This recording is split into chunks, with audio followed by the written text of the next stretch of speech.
remember basically all of the cool people, of course I was there, were in the cabin. And we were playing that song, dun, dun, dun, dun, dun, and me and Christina were tripping our balls off. Just tripping our balls off. And there was, I think Tiny Kissel was there. Just all crew bitches, including Bobby Joe Curly, the fucking cockteens. And at the time, she was dating the guy, and I was dating this girl, Jennifer, at the time. Or was I not? We were broken up. We might have been broken up. This girl, Jennifer, my high school sweetheart, used to break up with me all the time. She went to a different high school, and she was probably sucking dicks and shit in high school, being a little fucking hula. I'm the nice guy. I tried to be a nice guy, even though at night I'm jerking off the hookers out in the city streets of Rochester. But in school, I was trying to be a nice guy. And I remember me and Bobby Joe hooked up. But you know what kind of hookup it was? No kissing, no fucking. All it was like heavy petting. And when I mean by heavy petting, like dancing and grinding her cunt ass on my dick. And then I remember us laying in the beds. We all had like the beds. And we laid in my bed, and I like had my arm around her and like rubbed on her leg, and she would like back her cuntie's ass and cunt up to my cock, and I'm tripping my balls off. And that was it for about 3 hours. Swear to God. And then she left and went into her cabin. And I remember telling Fina everything that happened. He's like, oh man, you're going to hook up with her when we go back to school. We get back to school, and the bitch blew me off. Acted as if it never happened. And I remember talking to her about it. It was like, yeah, that was a mistake. I got a boyfriend, and you kind of got a girlfriend. And I'm like, wow, what a fucking cocktease you are. I had to drop kick you right down the fucking hall, you cunt. I didn't. That wasn't Rob Black back then. That was Rob Sicari, a happy-go-lucky guy with a mullet. All right? A happy-go-lucky guy with a mullet. All right? They used to jerk off 7 times a day. Fuck. It's all right. I jerk off all of myself. Just fuck. I jerk off until nothing came out, man. Nothing came out except fucking power air. That's it. And I remember that. I think I harbored that for a while. And then we would write notes in class. Why is this? And I remember her boyfriend was friends with this kid, Christina. And every so when we would be at Christina's house, the boyfriend would be there. And sometimes she would be there. And it would be like that awkward high school, like you're looking at each other type of thing. See that shit? That was, what, 24 years ago? Shit. It was like a fucking Degrassi Junior High fucking episode of TV, for Christ's sakes. But that was entertaining. That was funny, and that was my senior class trip, all tripped down on acid with Christina going, doo-doo-doo-doo, and that was the dance. Me and him were like this. And everybody's like, what's wrong with you guys? We're like, no, nothing, man. Well, how many wine coolers did you drink? Fucking wine coolers! That was the big thing back when I was in high school. Fucking wine coolers! Fucking wine coolers! I don't even think any of you motherfuckers ever heard of wine coolers now. My girlfriend's probably like, a wine cooler? The fuck is a wine cooler, motherfucker? She's like, honey, let me tell you what a wine cooler is. Alright? Oh, shit. My girl's just mad at me. I just got done fucking someone's ass in private chat.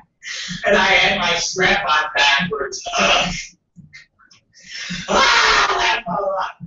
I'm talking about my high school era of heavy petting, and my 24-year-old girlfriend is talking about fucking guys and their assholes. Okay? the sex, you started talking about it, and then you had to call your boyfriend. Retard, stag sucks, you idiot. I was talking about the computers, you fucking moron. Talking about viruses. And I said, everything's got viruses. Everything, and I go, I don't have the virus. That's the only good thing. There's no viruses going on here. But there's fucking AIDS viruses going on all over the place. Like Dallas Bryer's Club, you motherfucker. Jesus. It's like a fucking me, this motherfucker. You were talking about viruses before I had to call your boyfriend. Computer viruses! We were making jokes about viruses, AIDS! And we were joking about AIDS! That's what I was joking about, Stag Sucks. AIDS! I was making jokes about AIDS! Alright, it's funny to me. People with fucking AIDS is funny! Do you get it now? I was making fun of the movie Dallas Bryer's Club. If you listen to the show where I talk about Tom Hanks and the movie Philadelphia, and he had fucking AIDS lesions on his head, it's funny to me. AIDS is funny. Do you get it now? Fuck. That was the show, for Christ's sakes. You've been part of the show for long enough. You know we make fun of AIDS. For Christ's sakes, AIDS! The other night we did a bit about having a computer that would suck out the AIDS virus, put it in a little fucking bottle, and then you have to give it to somebody else, or they put the AIDS back in you. Fucking AIDS! Jesus, you're making me go crazy! That's what we were talking about. AIDS is funny to me! AIDS! Why is it funny? Because I don't got AIDS! Alright? Just like fucking gonorrhea and syphilis is funny. Why? Because I don't fucking got it! Cancer's funny. Because I don't fucking got it! Alzheimer's is funny. Because I don't got it! Do you get it now? Fuck! Jesus Christ! If I didn't know any better, I would think Stag Sucks is a black girl. That's what I would think. My own. I would think that Stag Sucks is a black religious girl. That's what I would think if I didn't know any better. Jesus Christ. AIDS is funny. The movie Dallas Bryer's Club, where Matthew McConaughey's like this. Alright, he rivals the comedy level of Tom Hanks, riddled with fucking AIDS. When Tom Hanks, funny, it's AIDS. It's the Rob Black Show. Welcome everybody to the show that is here, and we've only got a couple more days. We only got a couple more days. Don't forget, ladies and gentlemen, Wednesday will be the last night broadcast. Very excited about it. I am. I'm very excited about going to the new schedule. I really am.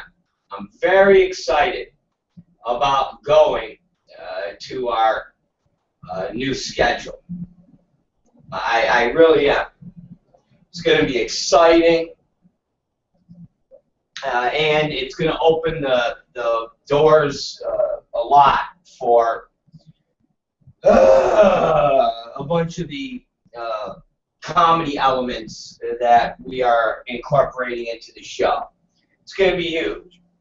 Went looked at another building today, but it's too big for what we need, and it would be great to open a goddamn strip club or some type of sex fucking parlor. It's in Pacoima or Sun Valley. It's near the train tracks. It's totally zoned. It used to be a weed shop, but they didn't have their license, and so they were closed down. And it's an awesome place, but it's just too big. It's too fucking big for what I need. And I told you, one of the other buildings we were looking at, they basically said the whole radio show and all that stuff was a no-go because they were only leasing for offices. Now, this place is zoned as a retail, so we would be going in not as a retail, as office / radio show, but it's just too big. It's too big, and we won't be able to pull it off. It won't work. So, possibly going to be looking at another building tomorrow to see where that is going to land. But even the building tomorrow, I don't know if it would be perfect for us. So, I don't know. Big pain in the balls. So we're probably going to wind up going with our new schedule without the ramped up studio, which kind of fucking blows. But nonetheless, it is what it is. So we'll see what's going to happen as far as that goes. But yeah, it looks like it might not turn out to be a new schedule with a new studio. It might just be new schedule and no new studio yet. I don't know. I don't know. I don't know. That's the key one. I don't know. So we'll see. Anyways, it's the Rob Black Show, like I said. This is Late Night with Rob Black. It is April 24th, 2014, and we are trudging along, and we are almost down to our last program. And the last program will actually be, again, Wednesday night, and I will reconfirm that. Yep, Wednesday night will be the end of the program, and Thursday we'll start the new schedule, new times, and new excitement. Yes, new excitement. And probably not a new studio. I hate it. I hate it. But at least when I'm done during the day, I will put in another couple hours and then I'm out. Done. Finished. Don't have to fucking be at this place until 2 in the morning. So I'm very excited about that. Shoot some comedy bits. Work out earlier. Do some interviews with people on the streets. It'll be good. It's going to be pretty exciting, the things that we have planned. And I can't wait to get to it. So there it is. So let's celebrate these final days that are leading down or up, however you want to say, to the new schedule. So listen, last night when I got to Katie's place, I went on YouTube on Roku, and yes, I watched the Rob Black Show. Man, it was badass. I'll tell you guys, Roku having YouTube basically just became a game changer. Really, for anybody that is out there that wants to be on Roku. It really is a fucking game changer. The fact that you can now have a YouTube channel that people with Roku can access is literally something that is a fucking game changer. It's extremely exciting, and it was pretty awesome last night. Not just watching my program, but even watching other things on YouTube. It's YouTube on Roku. So the 4 or 5 million people that are out there that have Roku boxes can now watch content that is on YouTube. It's fucking badass.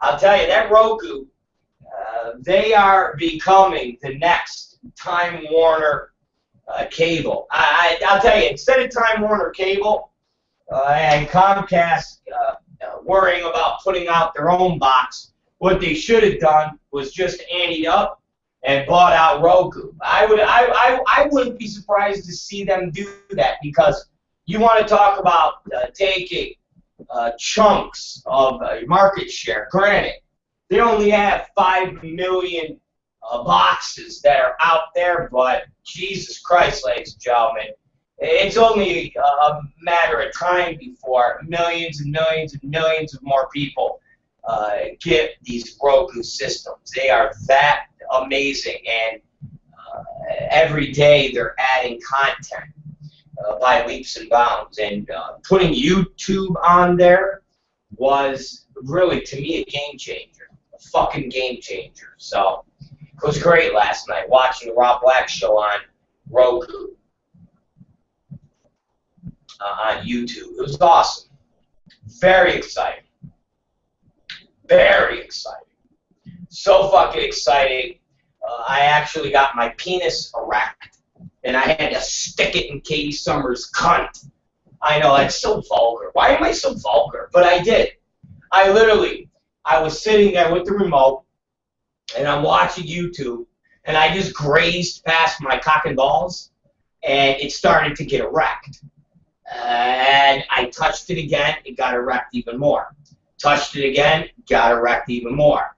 To the point where it became me just pumping it. I was like pumping it. I had my shaft in my hand like this, and I was like just going like that, like you would fucking pump up a life raft in the Malaysian Airliners tragedy. So I was going like this, and before you knew it, this thing, it wouldn't go. It was a fucking rock. And Katie Summers goes, "Are you getting hard watching yourself?" I said, "I think I am. I think I am getting a hard-on by looking at myself on Roku on YouTube." I go, "Yes, that's what I think is happening." And she goes, "Well, do you want to do something with that?" I said, "Yeah, I think I want to stick it in your cunt. That's what I think I want to do. I think I want to stick it in your 24-year-old cunt. That's what I want to do. And I want to fucking pull it out and explode my semen all over your breasts. That's what I want to do. Okay?" And she said, "Okay, I think I can accommodate you." And so I went in the room, and it wasn't one of my long, loving ones, because I had already really gotten excited by just watching myself on Roku, YouTube. So I put it in, gave it a couple pumps, maybe 8 minutes, tops, and then pulled it out and went, and fucking come all over the place. But I got this new thing that I do. And I'm going to share it with you. I haven't shared it with any of you yet, but I'm going to share it with you. And again, I think it's a testament to my new healthy lifestyle of being clean with substances, working out, pumping iron, and trying to have a strong, healthy mind. I ejaculate, so I pull it out, and I go, "Ugh!" And I come, and then I shove it back in, and I fucking pump some more, and I've been coming twice. Swear to God, ladies and gentlemen, swear to fucking God. I shove it back in the cunt, and within like a minute and a half, I literally come again, and I'll pull it out, and I go, "Ugh!" And a squirt of jizz comes out. Go figure. Go figure. At the age of 40 years old, I'm fucking like I did when I was 19. All right? that's what I'm doing. Won't last that long because something will happen. I'll probably get cancer of the prick and have to get my cock chopped off. But I did that last night. I came twice. So after I ejaculated the first time, I stuck it back in, pumped it, and ejaculated again. That's what I did. I'm sharing that with you all for really the first time, and I feel a connection with some of you. Now, there are some of you that I don't feel a connection with, and I despise and I fucking hate, I hope you die. But there are some of you that listen that I have a connection with, and I have a deep admiration for you. And if you were here in front of me, I would fucking jack off on you and come right on you. But you're not. So I just have to mentally come on you. So that is what happened last night while I was watching myself. I mean, I literally was watching myself on one of the clips where I was flexing like that, and fuck, I was just fucking jerking. I was fucking jerking. Just like that. I was, oh yeah. Ah, fuck, that's some man. Yeah, it's doing fucking awesome. So, if you ever want to experience that, create your own talk show, or just stand in a room like I do and fucking talk like a retard. Film it, start a YouTube channel, put it on the YouTube, go purchase a Roku box, link it up, and then you too can jack off to yourself. You too can just check it. And you can use that same voice. I'm letting you do it. Just use that same, when you fucking grit your teeth, you just fucking check it. Same fucking thing, man. Oh, yeah. And then you get that real, yeah. Oh, fucking yeah. Just get it. Yeah. Just do it. I'm telling you, you just fucking do it, you feel good. You fucking feel good. You feel good! So, that's what I did. And I'm sharing that with you now. Thank you very much. It's the Rob Black Show. And I would like to present to you something.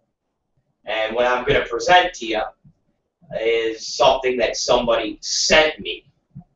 Because every once in a while now, I get sent something cool. I haven't been sent stuff in a while because certain people, Dan, Crippled Dan goes, will there be tons of confetti, a light show, shaking titties, kiss performance, and fireworks? You have to do something special. There's nothing special. I'm not going off the air, Crippled Dan. I'm just merely not broadcasting at night, and we're adding the time to the day show. But maybe I will present something.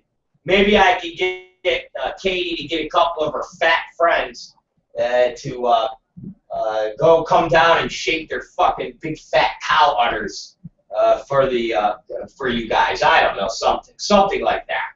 I'll try. I'm gonna try. I'm gonna ask her. I'm gonna say, Kate, call some of your herd and see if they'll come down here to the office and shake their fucking cow udders. Just shake those fucking things. Just shake them. Where you shake them like that. They fucking shake. You fucking shake them. Alright? So, let me continue. So, every so I get information, or I get emails, or I get something entertaining. Now, there's a couple people that haven't emailed me in a while because I know they were fake email people, meaning they were people I know that were emailing me as fake names.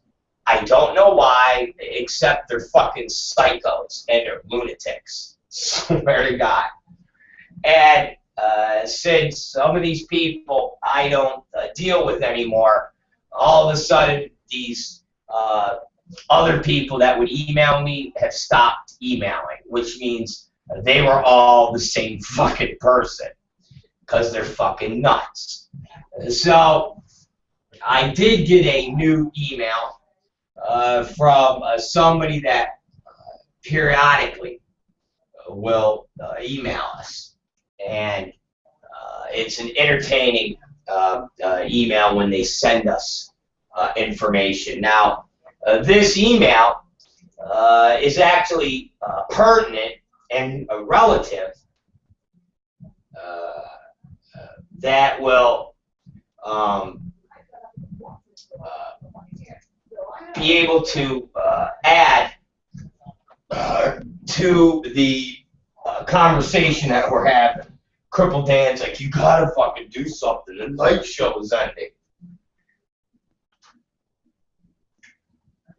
Really, the live night show is ending. There'll be stuff that will be going on at 8 o'clock at night, but it won't be live. So, ooh, hey now. It just won't be live. So, all the good stuff will be in the morning. At night will be replays and so forth and so on. So, anyways, let me get to this goddamn email I got, everybody. So, let me explain to you.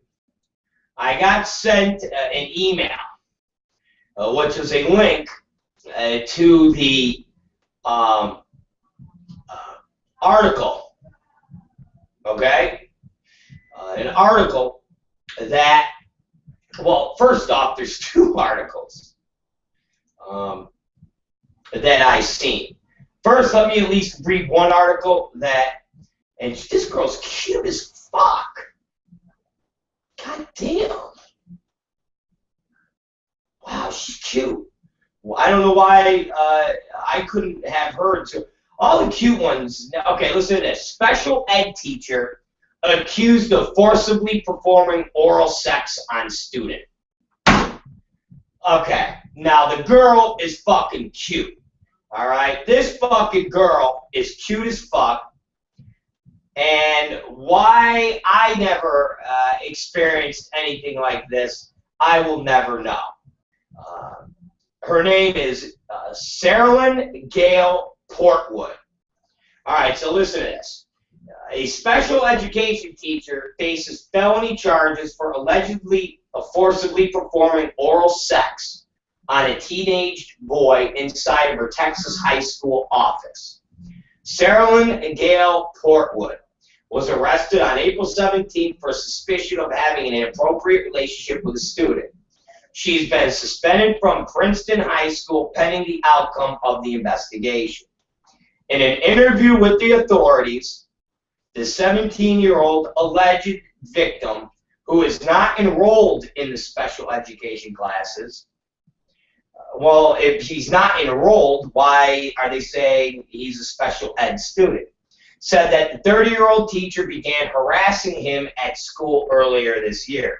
She would compliment his appearance and inappropriately brush against him and touch him, he said. I don't know if this is harassing. I would take harassing as somebody that walks by and hits me with a fucking stick. Anyways. The student said that he told Portwood several times that he wasn't interested in a relationship with her, but that she persisted and did not know how or who to tell.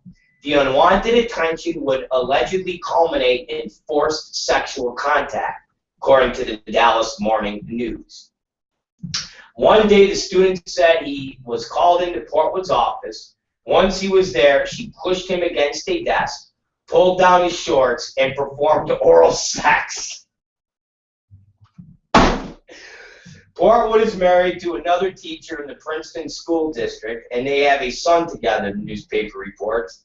School district officials told CBS Fort Worth that the allegation surfaced after teachers overheard some disturbing rumors. It was just rumors by some kids talking, and some teachers overheard. So when we found out that there were truly an allegation, we immediately called our local law enforcement And Superintendent Philip Anthony told the station, if convicted, Portwood would face up to 20 years in prison. Jesus Christ, I don't know here, guys, okay? Seriously, I don't know how much of this is real or what. And I'm not saying real as far as I'm not saying that real being, oh, this is all lies and the Huffington Post is fabricating. No, I'm not saying that. What I'm saying is I am questioning the validity of these accusations, okay? And the fact of this being true. I find this all very hard to believe, especially that it's a 17-year-old, okay? Now, you want to know what it sounds like to me? Here's what it sounds like to me. It sounds like that they had some type of either a relationship that went astray, and the boy said, hey, Sarah, I'm going to fucking jam you up, you fucking scumbag. I'm going to tell everybody that you forced sex on me, and I'm going to get you in so much trouble. This is what I see as the truth. Because number one, it's 17, and it's a 17-year-old boy, okay, from Texas. So, first off, 17 is pretty fucking close to 18. Texas is pretty fucking, you know, I'm a rugged Texan. I'm going to wear a gun and wear it on my side, and I'm going to run around with the Tea Party and rah, rah, rah, rah. And third, how the fuck do you get forced to have oral sex? I mean, seriously. The teacher pushed him against the wall, pulled down his pants, and started sucking on his dick. Again, we're not talking about a guy that grabs a 16 or 17-year-old girl, grabs her by her hair, and says, listen to me, you little cunt bag. Get on your knees and start sucking me off, or I'm going to kill you. Okay. Talking about a guy, 17-year-old guy. Okay, let's call it that. A 17-year-old guy. And this 30-year-old girl who's incredibly cute, all right? And what did she do? Hey, listen, if you don't let me pull your pants down and deep throat your cock, I'm going to beat you up. Get the fuck out of here. What, are you kidding me? This is a relationship that's gone awry. And now it's time for the kid to get a little payback. Teachers are the ones that called authorities because they hurt. Listen, you're going to find out that this is all a lot deeper than this girl going after some helpless 17-year-old kid and forcing a blowjob on him. Come, are you fucking out of your minds? I'm going to tweet out this picture, you guys, later on, and we're talking about a cute fucking girl. All right? Let me tell you something. Where the fuck was Sarah Lynn Gale Portwood when I was in school? Do you realize when I was in fucking, Jesus Christ, every grade I was in, we would either have a teacher's aide or a teacher, even a fat, ugly teacher, that would wear some type of clothing that where, depending on how she was positioned, you could see possibly a nip. Literally. Well, I know at least 3 teachers, one when I was in 7th grade, one when I was in 6th grade, and one when I was in 9th grade. And all 3 of those teachers, one was cute, one was probably 50 years old, and the other one was like gingerland. Okay? And all three of them, what they had in common was huge fucking tits. And they didn't fucking wear clothes up to their fucking neck. One of them would wear button-up shirts, and sometimes, depending on how she was sitting, you could, like, the shirt in between the button would bunch up and provide a little peephole. And you literally could look through the peephole and see bra breast. You know what I mean? Like where the tit is in the bra, and you'd be like, holy shit, it's lace. I can almost see nip. Okay? I at least jerked off on 2 occasions in the bathroom because I swear to God, the one teacher in 7th grade, I almost grabbed the tit. I swear to God, I almost grabbed. At one point, I literally, she was very nice, and I remember her name, Miss Sedgley, and she would be very, not flirtatious, like, oh, I'm gonna suck your dick, but she would just be so nice, and, oh, you did good, and she would, you know, touch your hand, and just very nice. She was a younger teacher, and she literally would be sitting at times with, like, a loose shirt, and if you stood over her, at a certain position, you literally could see her tits. Almost nipple, because her bra would be a little loose at times. So it would be a constant standing up and asking her a question and just standing going, so essentially, and you would just like that. And she would go, okay, blah, blah, blah, blah. Never sat next to you, always stood above so you could look down her fucking shirt. And one day, I was just so overly fucking sexed up. And she, I think, smiled at me 2 different ways that I instantly said, she wants my cock. She definitely wants my cock. Definitely wants my 14-year-old cock, 100%. And at that age, I was jerking off like 7 times a day. I was fucking vases. I was fucking socks. I would fuck Ziploc bags, fill it up with warm water. Then I would fuck like 2 Ziploc bags and put some Vaseline on it. And I would fuck the Ziploc bags. And you'd have to be careful that you don't hit the crease and fucking cut your dick. So I mean, I'd fill them up with nice one. One time I filled it up with water that was too hot and I almost burned my dick off. But anyways, warm water and the little sandwich bag, so you could hold them like this, like they're tits. So you would take each sandwich bag, okay, Ziploc bag. The thick ones are no good. Couldn't get good feeling. Thinner ones, okay, that you would use a Ziploc tie. So I'd take it with the Ziploc tie, and I would have them like this, and then I would warm water, not too hot. Like I said, I almost burned my dick off. And then you take them like this in your hand, like you're squeezing 2 tits, and then put it on your cock like that, and then you would fuck it. And it would be like fucking tits. It'd be like your fucking big tits. What the fuck? Seemed perfectly logical when I was fucking, when I was 13 or 14. Seemed pretty good to me. You know? Seemed pretty logical. So I would take these water bags and I would fuck them. So at that age, I'm fucking, you know, water bag tits 7 times a day.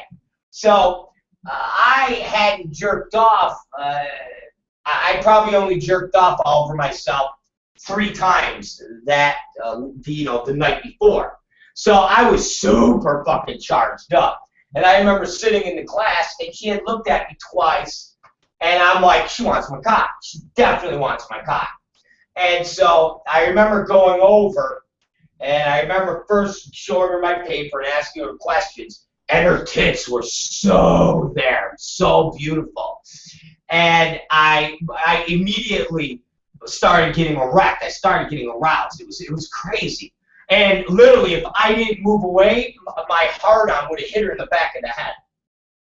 So I'm thinking to myself, let me get the fuck back to my desk. So I get back to my desk, and you know when you're kind of pushing your dick to try to get it to go down, because the more it rubs on your pants, the harder it gets. So I'm like pushing it down near my legs, you know, so it will just back off. And I remember I'm like trying to make eye contact, and I remember looking at her again, and she gives me another smile, and I'm like, that's the thing. I go, I'm gonna go over. I'm gonna take out my cock. I'll put it like on her shoulder, and then I'll reach down and start playing with her tits. That's what I'll do. I'm like, that's the fucking. Not thinking about any of the other kids in the classroom. I'm just thinking it's back by her desk, away from all the kids. And at that time, I went to a private school, so there wasn't a lot of kids in the class. And you got, the one-on-one time with the teacher. So I'm thinking, okay, my cock will come out. She'll immediately know what she'll do with it because, she's 30 years old, so she knows to start sucking it. And I'll just start playing with her tits like I play with the water bags. And I'll probably come in a minute, and then I'll go back and sit down. So I go back up there, and now it's almost as if she's getting annoyed. And I swear to God, she caught me looking at her tits. And then all of a sudden, it got weird. But I stand up, and I'm standing over her, and I'm like, Miss Sedgley, and she's like, yes. And I'm like, I still don't understand this issue. So now I'm literally, like, I literally have my cock on her fucking shoulder. So my cock is literally, it's like right here. It's like right here. She's literally sitting like this, and there's a big fucking 14-year-old's cock right on her arm. And she's going through it, and I'm literally like this. And she looks up, and she sees me just right there. And I go, oh, yeah, I looked at that. And right then, I'm like, nah, man. She just saw what was going on, and she just kind of backed her shoulder off my cock. This is no good. And I'm like, oh, okay. And I remember going back to my chair thinking, what if she goes and tells the teacher that I was being fucking creepy? Because from that point forward, she kind of was not as nice to me as she was before. Almost like she went, hey, this Rob Zakari, who I know his parents are in the porn business, was just rubbing his cock on my shoulder, and I caught him staring at my big fat fucking tits. Wonder what he was gonna do, try to rape me? Was he gonna fucking take his dick out and shove it in my mouth?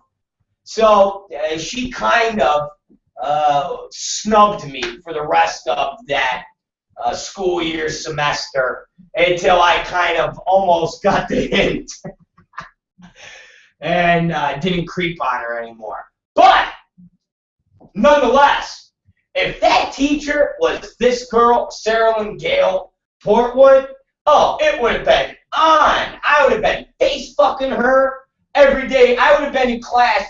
I would have been like, Sarah Lynn, we're cool. Start sucking. Oh my God. She would have been teaching class with jizz on her and stuff. I'm telling you, this girl is sexy as fuck, man. And she kind of reminds me of Katie a little. She kind of looks like Katie. I'm getting a fucking hard on right now. For Christ's sakes. Jesus Christ. How the fuck did I miss out on this girl, man? Man. Sarah Lynn Gale Portwood. And she's just there like this in her mugshot. Definitely. It looks like an older Katie Summers. The girl's even got like, almost like she's got a pimple right here. Little thin blonde eyebrows. Yeah, man. Fuck, I'm gonna fucking jerk off right now. Jesus. Forced oral sex. God damn. Where the fuck is forced oral sex when I was in fucking Bishop Kearny? Where the fuck was that? I never even got any fucking forced oral sex from a fucking priest in school, for Christ. Me, not even one of the brothers that were in school. And I'd say brother not meaning a black guy. I mean, in our school, we didn't have priests, we had brothers. I didn't even get an old brother called, Mr. Carey, come here. Get up against the wall, I'm going to suck your cock. Nothing. I didn't even get that. Not even a forced hand job. I got shit. Jesus Christ, where the fuck is this girl, man? School would have been all, I would have been the fucking kid with the perfect class attendance. I would have been the fucking, I would have been the Brett Favre, okay?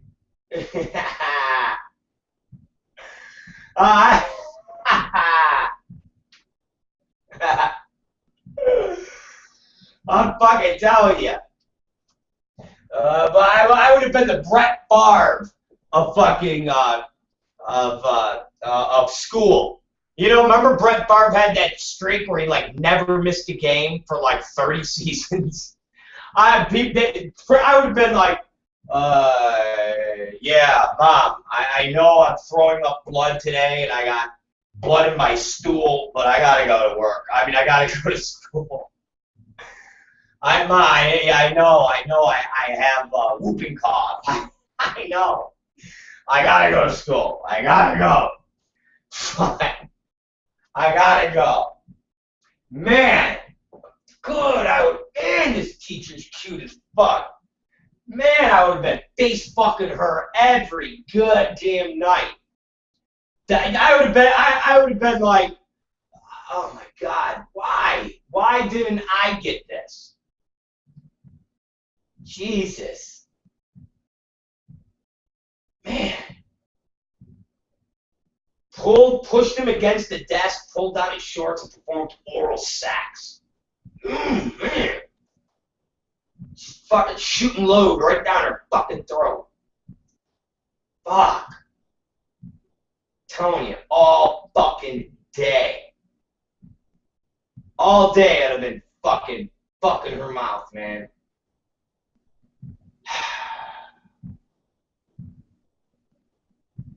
God. Man. And you know, I'm sitting here looking at this story, and they're showing all these other pictures of teachers that got caught for having sex with students. Man, I'm telling you, never have I ever seen any of these teachers, even the ugliest of the teachers. Where the fuck were they? Jesus. Like, where the fuck were they when I was in school? Even this like an older Mexican, kind of ugly, but Amanda Sotelo, 35-year-old married woman, was a substitute teacher and had a months-long affair with a 14-year-old boy. She learned she was pregnant, allegedly with his child, during a visit to emergency room in September. Police charged her with indecency with the child, but she claims that she and the boy are in love. I mean, damn. Fuck, man. And I'm looking at one from California. This one. Summer Michelle Hansen, 31, was charged in August with sex crimes involving 5 students at the California high school where she taught special education. It's all these special ed teachers. What the fuck is that? Hansen allegedly sent sexually suggestive texts to at least one student who claimed she had sex with him as a prize for doing well in a baseball game. What the fuck? What can you? I could never imagine that. I could never imagine that. I get a note in my locker. Yeah, Mrs. Akari, I'm gonna fucking blow you because you did good today at the baseball game. I've been like, are you? Yes, yes. What, are you kidding me? Open your fucking mouth and taste my jizz.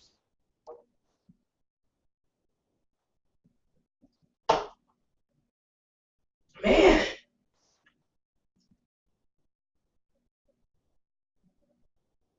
Man. Fuck. And a lot of this shit is in Texas.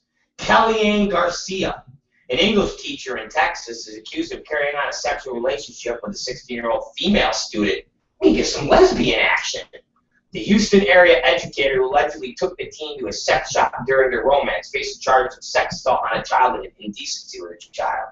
She's from Texas. Listen to this one. Katiana Culp. Culp was accused of having sex multiple times with a student in Northbrook High School in Houston, Texas. She allegedly told the school's principal about the relationship after the student threatened to make the relationship public unless she paid him. Hey, that one a douchebag. Man. Man. This one. What about this one? Hold on. Let me read you this one. This little cunt. Let me see this one. Provided she tested. Let's see here. Hold on. Let's see this one. Aaron Thorne, 28, is accused of sending one of her students sexually solicited text messages before he turned 18. The relationship turned sexual after the student turned 18, cops said. Man. Catherine L. Carmine. She's a little rougher looking, but she's still kind of sexy in a dirty girl way. Carmen, who worked as a teacher's aide at Seaford Middle School in Delaware, is accused of having sex with a 14-year-old boy at least 40 times over a 10-month period. She was arrested in 2012. Jesus Christ, 14 years old, having sex with a, oh my God. I'm getting hard on thinking about this. Jesus. Man. Man.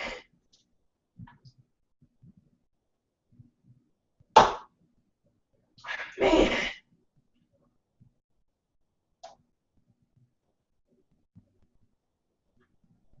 Man. I don't know. It's just not fair. It's not. Listen to this one. Stephanie Dickinson. Colorado School Board member Stephanie Dickinson was charged with internet luring of a child in September after she was caught sexting a 14-year-old boy.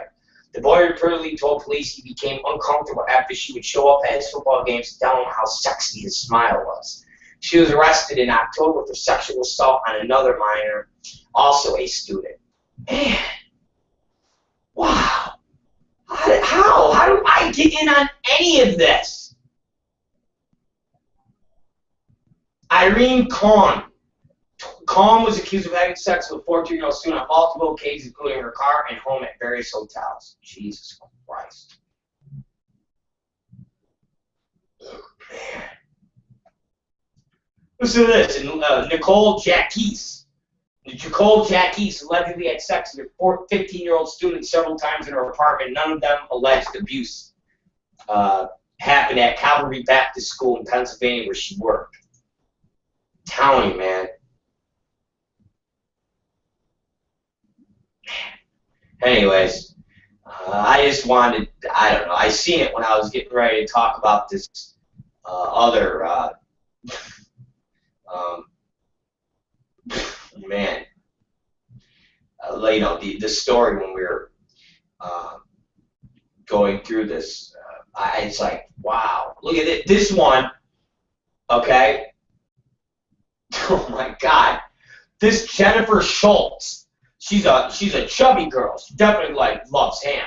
North Dakota school teacher Jennifer Schultz is charged with sexually assaulting two of her students after a group of students arrived at her home and asked if she would like to drink vodka with them.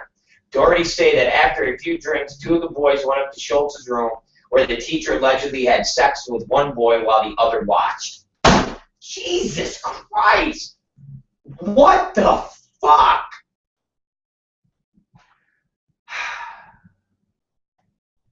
Man, telling you, man,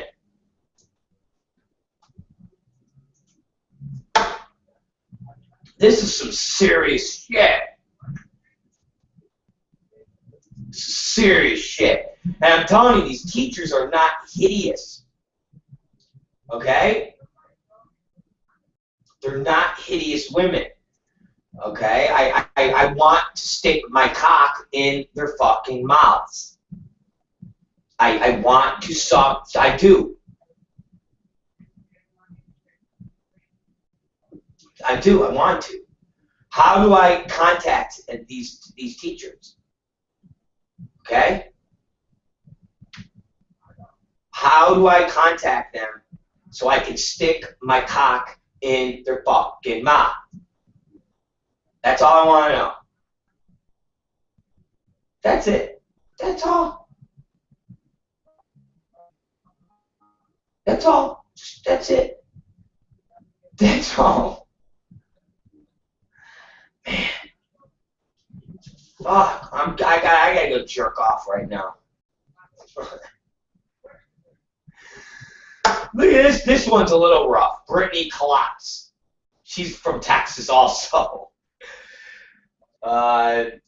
Brittany Nicole Collapse, a teacher who has been charged with having sex with 5 high school students at her home in Arlington, Texas, was jailed before turning herself in Monday morning, then posted bond in the afternoon for a release. She faces 20 years in prison. She's not as attractive as the other ones, but I would still fuck her face for an hour or two. Okay? Anyways, look at this one. Too much, man. Too much action. Man. Wow. Man. I need this. I need this. Anyways, okay. Well, let's get off that. I didn't mean for this to digress in some type of creepy sexual type of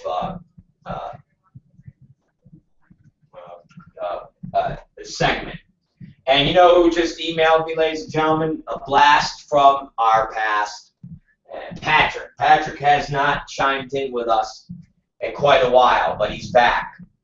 And Patrick has sent me an email to say, we came from the era of having a mind when it came to sex. Now, kids can just go online and just type in porn. We used to jerk off to scrambled Playboy. It was like jerking off to a Picasso painting with the audio of a chick moaning. This is what we saw and got hard as fuck. And he sent me a YouTube clip of scrambled porn, which is exactly right. I mean, it really is. It's scrambled cable channel. Yeah. Yeah, we fucking just jerked off all over ourselves to it. Oh, man. Jesus Christ. Oh. Yeah. What an era, man. What an era. Oh, God. Anyways, I don't mean to digress. Let's talk about what I really wanted to talk about on the Huffington Post. And it wasn't teachers that were fucking, okay? Although, it was pretty fascinating. It does. It was pretty, it was pretty fascinating. Again, I mean, I used to jerk off all over myself, man. Just thinking about them fucking teachers. I mean, man, fuck. Man, just be like, yeah, give it to me. Give it to me. Alright, so, and then it shows, the, another story about the show Ice Road Truckers, and one of the stars has been charged with kidnapping and beating a hooker. Oh, go figure, you know, Ice Road Trucker. Ice Road Trucker. No shit. It's fucking Ice Road Trucker, for Christ's sakes. Alright? Don't you understand what Ice Road Trucker is? Ice Road Trucker.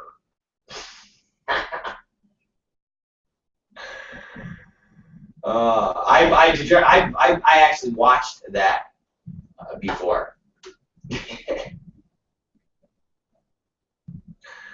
Ice Road Trucker. Oh man, Ice Road Trucker.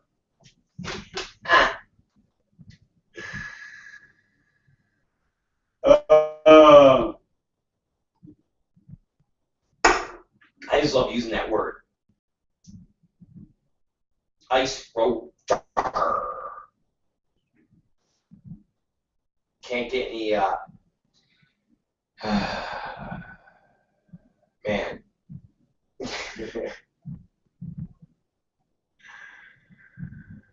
God. Anyways, let's talk now about fuck. I just stumbled on just another just unbelievable. Oh my God. On the same website, there's this link to a section called Unforgettable Mugshots. And it's got mugshots of people that are so creepy and bizarre looking that I don't know. Literally, I'm going to have to post some of these shots so you can see these. And I mean, they actually have a guy who's got half a head. I swear to God, he got into an accident years before, and part of his head got lopped off, and he has a half a head. It's the most bizarre thing I've ever fucking seen. So yeah, I'm gonna have to send you guys tweet some of these pictures out. They are just beyond bizarre. Anyways, my God, I'm so sorry, guys, that we are diverting from this. But anyways, here we go. So I got this story sent to me, okay, and it's a continuation of the Crush story. And if some of you don't remember what that was, a week ago, I think it was, 2 girls were arrested in Florida for making animal abuse videos, Crush videos. And it came to our attention because it was on XBiz and AVN, but more than that, Mike South, everybody's ignorant hillbilly, talked about how this was acceptable and that it came down to property rights and that you're allowed to do whatever you want with animals on your property. And so he wrote this huge post where he talked about how he used to take a rifle to school with him when he was in the 2nd grade, and he would get into class, and before doing schoolwork, he would check his rifle in, where he would keep his bullets in his pocket next to his army knife. You know, most 2nd graders carry this out. And on his way back from class, he would go hunting on his way back to his log cabin with his mom and pa, where if he saw rats or, in this case, squirrels, he would shoot them and bring the squirrels home so his mom and pa could fry up the squirrel, and then they'd be able to have dinner that night. And then he talked about killing his girlfriend's cat. Again, all of this stuff is factual. Talked about how his girlfriend's cat, had leukemia, and that it needed to be put down, and his girlfriend called me to the vet. And when he got to the house, he told her, hey, why take the cat to the vet? I'll kill it and whack it out of its misery. And so he gave it some tuna, and when the cat was sitting in this little box with its favorite blanket, Mike South came up from behind and shot it, and they had it. And so these are all the things that Mike South was talking about, and basically said that these girls were allowed and should be allowed to torture animals and kill them for the purpose of sexual gratification. And so he posted this, and I became outraged. Now, of course, he had one or two people on his blog posts that challenged him on this, but of course they were shot down by the 3 other raving lunatics that contribute to his little hate speech blog that backed him up and said, yeah, could kill fucking animals. Fucking kill them. And why are we talking about animals being tortured and killed in porn? We should be talking about the porn actors and actresses that are tortured on a daily basis. And that's from the resident Mike South, a lunatic, Tim Tretch. Yes, Tim Tretch. And we actually have a story that will be up in about, let me think, in about 5 minutes, I think, all about lunatic Tim Tretch. Seriously, all about this complete lunatic named Tim Tretch. And he's exactly what I say he is, which is a lunatic. He's somebody that's psychotic, and it's somebody that is incredibly frightening. It is. It's somebody that's incredibly frightening. And I'm pretty sure when you read this article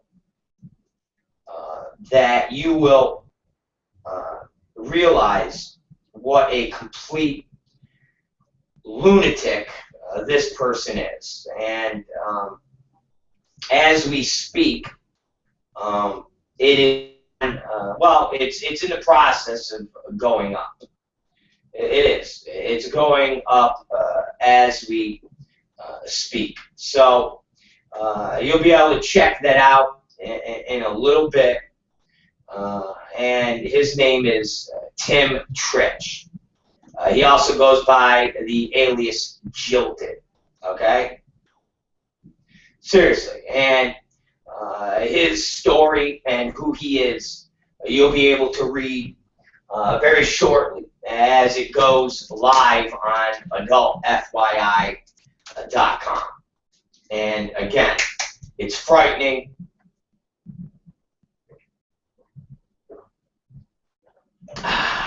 It's scary.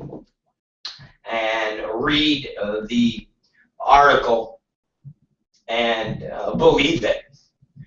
And again, these are all connect the dots. Connect the dots, ladies and gentlemen. Connect the dots. So I'll tell you guys when it's up on Adult FYI. But anyways, these people have been defending everything that Mike South says when it comes to crazy things like murdering animals. I mean, it's an amazing stories that this guy and his followers, I mean, they're really just, they amount to, it's like they're like in a cult. They really are. They're like a cult that is pretty fucking scary. It really is. They are. It's like in a cult at these people. It really is. It's in a cult because only these inbred retards could actually think Mike South does and support him. So let me read the article, because basically the second woman who was involved with this crush video animal torture case has been arrested. Thank God. And it reads, a second woman, the headline is, second fetish model arrested in Florida animal torture case. A second woman faces animal cruelty charges for her alleged role in animal torture porn films. Stephanie Hurd, 29, was arrested Wednesday while attempting to board a plane at the Miami International Airport, according to the Miami Herald. She is charged with 5 counts of felony animal cruelty after appearing in porn video that allegedly showed the torture and killing of various animals. Another actress, Sarah Zamora, 28, was arrested April 4th for her alleged part in the same films. Zamora faces 9 felony counts after allegedly committing extreme acts of animal cruelty on camera. The women performed sex acts while the animals were harmed, according to local News 10. An investigation was launched when PETA learned of the videos and called the police. All right, so the thing that I have said and what Mike South defends is beyond me, but Mike South literally defends what these women did. Seriously. Okay? And Mike South even says, in following up on the story, on the things I came across, was that, at least as far as I could tell, these were not crush videos. That was the mainstream media miscategorized them into a decidedly unpopular term. Well, what the fuck are they?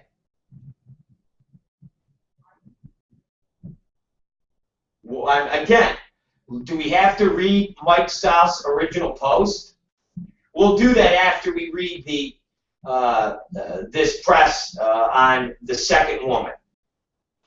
It's certainly horrifying. I mean, these are sadistic people inflicting gruesome suffering on innocent and vulnerable and helpless animals. Stephanie Bell, PETA's cruelty casework director, told CBS Miami. Police said one video allegedly shot in a South Florida home shows Zamora and other unidentified women torturing and killing a wide variety of animals, including chickens, rabbits, and more, for their sexual gratification of its viewers. Hurd, who is also known by the alias Megan Jones, is an established model and pornographic actress who has appeared in various fetish films, including a giantess fetish video that was featured in TLC's reality show Strange Sex. In the film, Hurd pretends to be a 1,000-foot-tall woman. According to the Naples Daily News, court documents filed last year also identify Hurd as a woman who shot and killed tied-down rabbits with an air rifle at point-blank range in porn video filmed in Lee County, Florida. She has not been charged in that case. So there's the second arrest. Okay? There you go. And I'll tell you something. This Stephanie Hurd, this piece of shit, What a fucking, let me tell you something. I'd love to find out where she is if she lives in LA. I'd like to punch her right in her fucking face. Just ties down fucking animals and shoots them at point blank range. I mean, what the fuck is wrong with someone like that? Seriously. Seriously. What the fuck is wrong with somebody like that?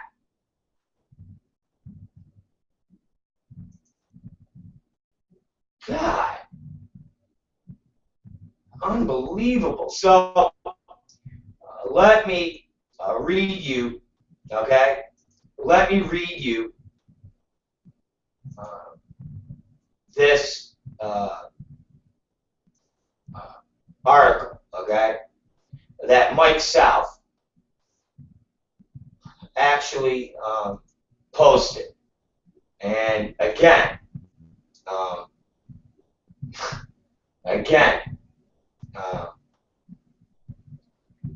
you will read and listen to me, okay? You will listen to me, and you will hear exactly what Mike South has said, okay? And if this isn't somebody defending this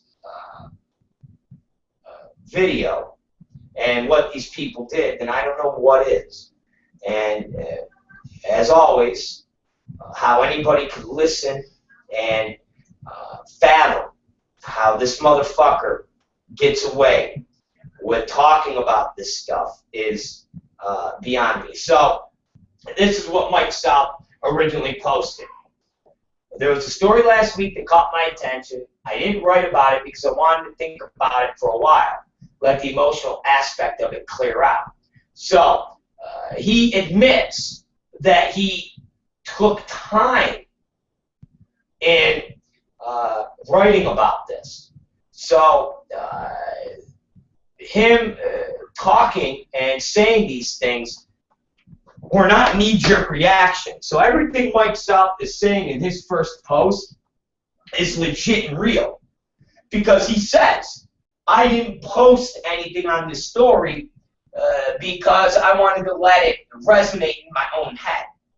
But if you read his post from today, it sure seems like he's backpedaling. But let's continue. The story is about Stephanie Hurd and Sarah Zamora.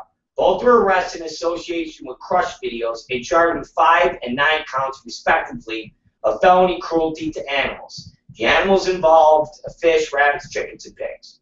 Hurd and Zamora are hired performers on some of the counts and apparently the content producers on others. The adult press was awesh in how alarming it was. So right now, Mike South is making fun of the people that are upset at these girls killing these animals. So that's what he said. So right there in that fucking post, that sentence, he's basically blowing off the adult press, which includes me, for being outraged by this. So once again, you're gonna let this son of a bitch backpedal? I forgot. You're a bunch of fucking inbred morons who post on his fucking site, and you're just as fucking disgusting and as retarded as he is. I forgot. My bad. So, this is where Mike South, after he dismisses people killing these animals for sexual gratification. It's plain and simple. The story's already been out. Where Mike South has to do more research in his newest post to now be outraged or whatever he says is he's trying to backpedal. But in his first post on the 21st, he says he took time to write about this, to let the emotional aspect of it clear out. So he is fully aware of the circumstances of these videos. He's fully aware of what happened in these videos with these girls. Once again, caught in lies. By who? Me. Not anybody that reads his site, and not any of the inbred lunatic morons who fucking post on his site, because he controls everything. And the shit he doesn't control, he doesn't have to, because the people that post are fucking nuts. They're lunatics. They literally try and defend him on every aspect that there is. So he already is saying that he took time on this story to let the emotional aspect of it clear out before he posted. So he fully is aware of what happened with these girls and these videos. Right there, okay? Right fucking there in black and white, you ignorant motherfuckers. And now this is where Mike South goes into his speech. In my lifetime, I've killed fish, deer, pigs, hogs, chickens, ducks, geese, rabbits, quail, dove, cats, blah, blah, blah. I've been an avid outdoorsman, hunter, and when school let out, and I took a rifle to school every day in 2nd grade, which is beyond school let out. I walk home through the woods. If I killed squirrels or rabbits, then that's what we would have for dinner, because his parents were ignorant and stupid and couldn't put food on the table, and they needed a fucking 2nd grader to go out and hunt squirrels so they could all eat. Way to go, Mike South, mom and dad. Bunch of ignorant fucking indolent retards. I never killed anything we didn't eat, or in the case of the dog and cat, it wasn't a mercy kill. And then he had a bird dog named Jewel, and when I was 15, I came out to find her hit by a car. No way was she going to survive, and it broke my heart to see her eyes begging me to make it better. It broke my heart to put a bullet in her head, but it was the humane thing to do. So, he then goes on, one of my girlfriends had a cat with feline leukemia. I liked the cat. It was laid back, and it liked me too. She called one day in tears because she was going to have to take it to be euthanized. It had seen its last day. She asked me to go with her. When I got there, the cat was indeed in bad shape, couldn't move off its blanket, and the vet had told her to bring it in. The cat had the vet. He just scared the thing to death, and it seemed wrong to me for it to be that afraid during its last hours. So I took it upon myself to put it in its basket with its blanket. I opened a can of tuna, and it couldn't eat it, but it was licking the juice, and I shot it, ending its life both quickly and hopefully peacefully. Much more so than waiting to die in a metal box pumped full of gas at the vet, or however they do it. So he doesn't even know how they did it, which is not pumped in a metal box with gas. It's not how they do it. And he says, I didn't know how they did it, so I just figured shooting it in the back of the head was far more humane. Again, do any of you not read this shit and realize that the guy is fucking nuts? When you send talent agents to this fucking guy, you better hope they come back. Because this son of a bitch might get their leg broke and then shoot the girl in the back of the head. Because, you know, taking it to a doctor to fix it, or however they do that, might not work. So he figures shooting the girl would be more humane. I mean, he says, pump it full of gas at the vet, or however they do it. So he's sitting there saying that shooting the cat in the head is more humane than something he admits he doesn't know anything about. Do you guys realize this? Or am I literally just talking to one person? I must be just talking to one fucking person. I'm sorry. I must be talking to one person. Anyways, after he talks about shooting the cat in the head, because that was more humane than the vet euthanizing it, even though Mike South doesn't know how it's done. He doesn't know how it's done. But however it's done, it's far worse than Mike South shooting the cat in the fucking head. So then he goes on.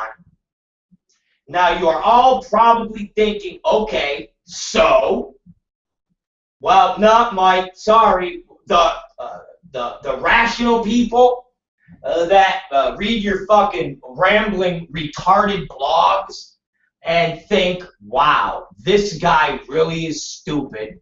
How could he have existed writing a blog and having people remotely talk to him? Like Adela from Finance Marketing, who's supposed to be smart, but it's apparent she's nothing more than an ignorant cunt, like Mike South is, would put up with a guy who is so fucking stupid, such a lying, cruel, evil, dangerous man. It is beyond me. But I guess everybody's been afraid of this piece of shit. So they all kowtow to him because he'll write a blog about him. Well, guess what? There's a sheriff in town, and his name is Rob Black.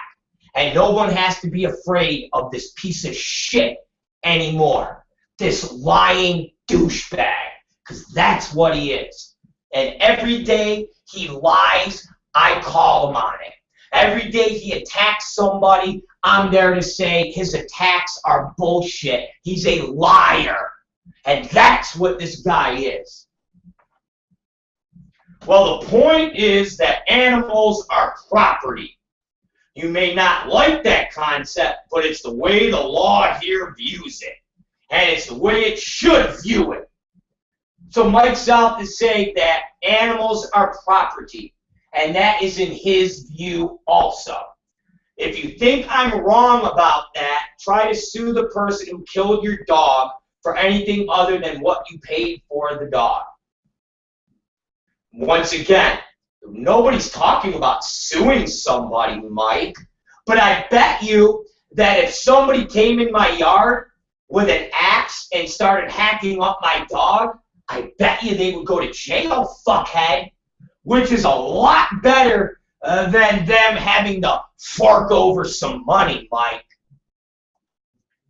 Once again, only an inbred imbecile like Mike South would literally sit here and think, well, hey, guys, don't you understand? A dog is just property. And when somebody kills it, can't get no money for it. So go fuck yourself. It's like, Mike, are you kidding me? You go talk to anybody in civilized America outside of the hillbilly area that you live in and say to them, hey, you know your fucking dog you've had for 10 years that's part of your family? Yeah. If I walked up and started hacking it to pieces, would you be upset? First, after they had a look on their face like they were going to kill me, they would say, yeah. And if I said, well, here's the thing. You could sue me, but you won't get any money for it because the dog is just property. And you know what they would say? I wouldn't want to sue you. I would want you to go to jail for a very long time. And guess what, Mike South? I would. Matter of fact, ask this guy. He did 2 fucking years for a dog fighting ring, asshole. Okay? And ask anybody, Mike South, who's been to prison. And I know you wouldn't know anything about it because you wouldn't last more than a day in a real fucking prison. Because you would get your throat cut, you fucking hillbilly cocksucker. But you ask anybody that has spent time in prison, and they will tell you that if they could give money in lieu of going to prison, they would do it every fucking time. Ask anybody out there that's been to prison, anybody that's done a year, 2, 3, 4 years, and say, hey man, instead of doing 5 years, would you have rather took the option to pay, say, $500,000 And basically, it would be like a student loan. And every month you would have to pay. Before you could even stay, go, yeah, okay, where do I sign up for that? Or you mean I could fucking just basically pay a fine for the rest of my life, an installment plan, if I don't got to go to fucking prison? No problem. Where do I sign up for that? So, Mike South, you're a fucking moron. And you're talking about somebody suing somebody for killing their dog. People wouldn't want money for killing their family pet. They would want to see you go to prison. And Mike South, you would go to prison. Why don't you come down to LA, fuckstick, and bring all your fucking guns, asshole, okay? And walk into somebody's yard and shoot their fucking pet. And watch how quick you'll be in prison. Not with a slap on your wrist, but you will do fucking jail time, asshole.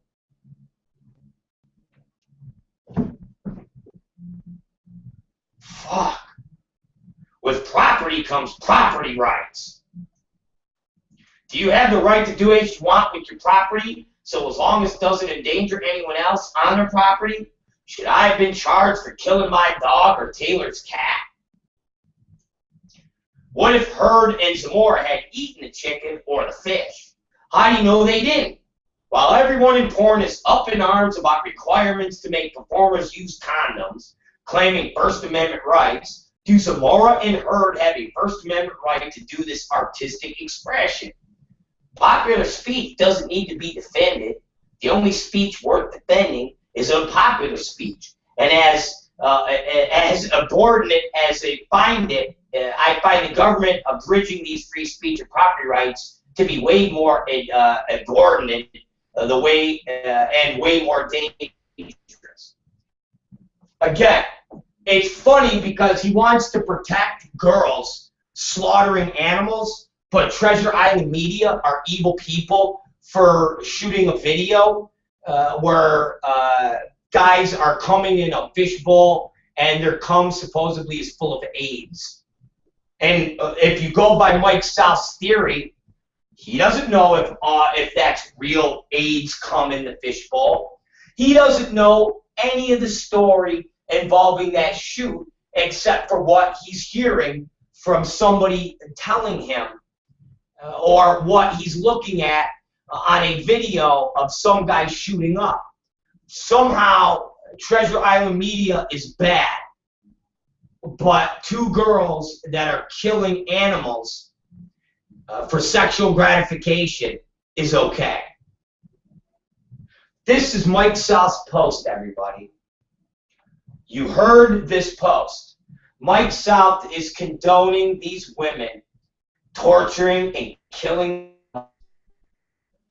for purposes of sexual gratification and filming it.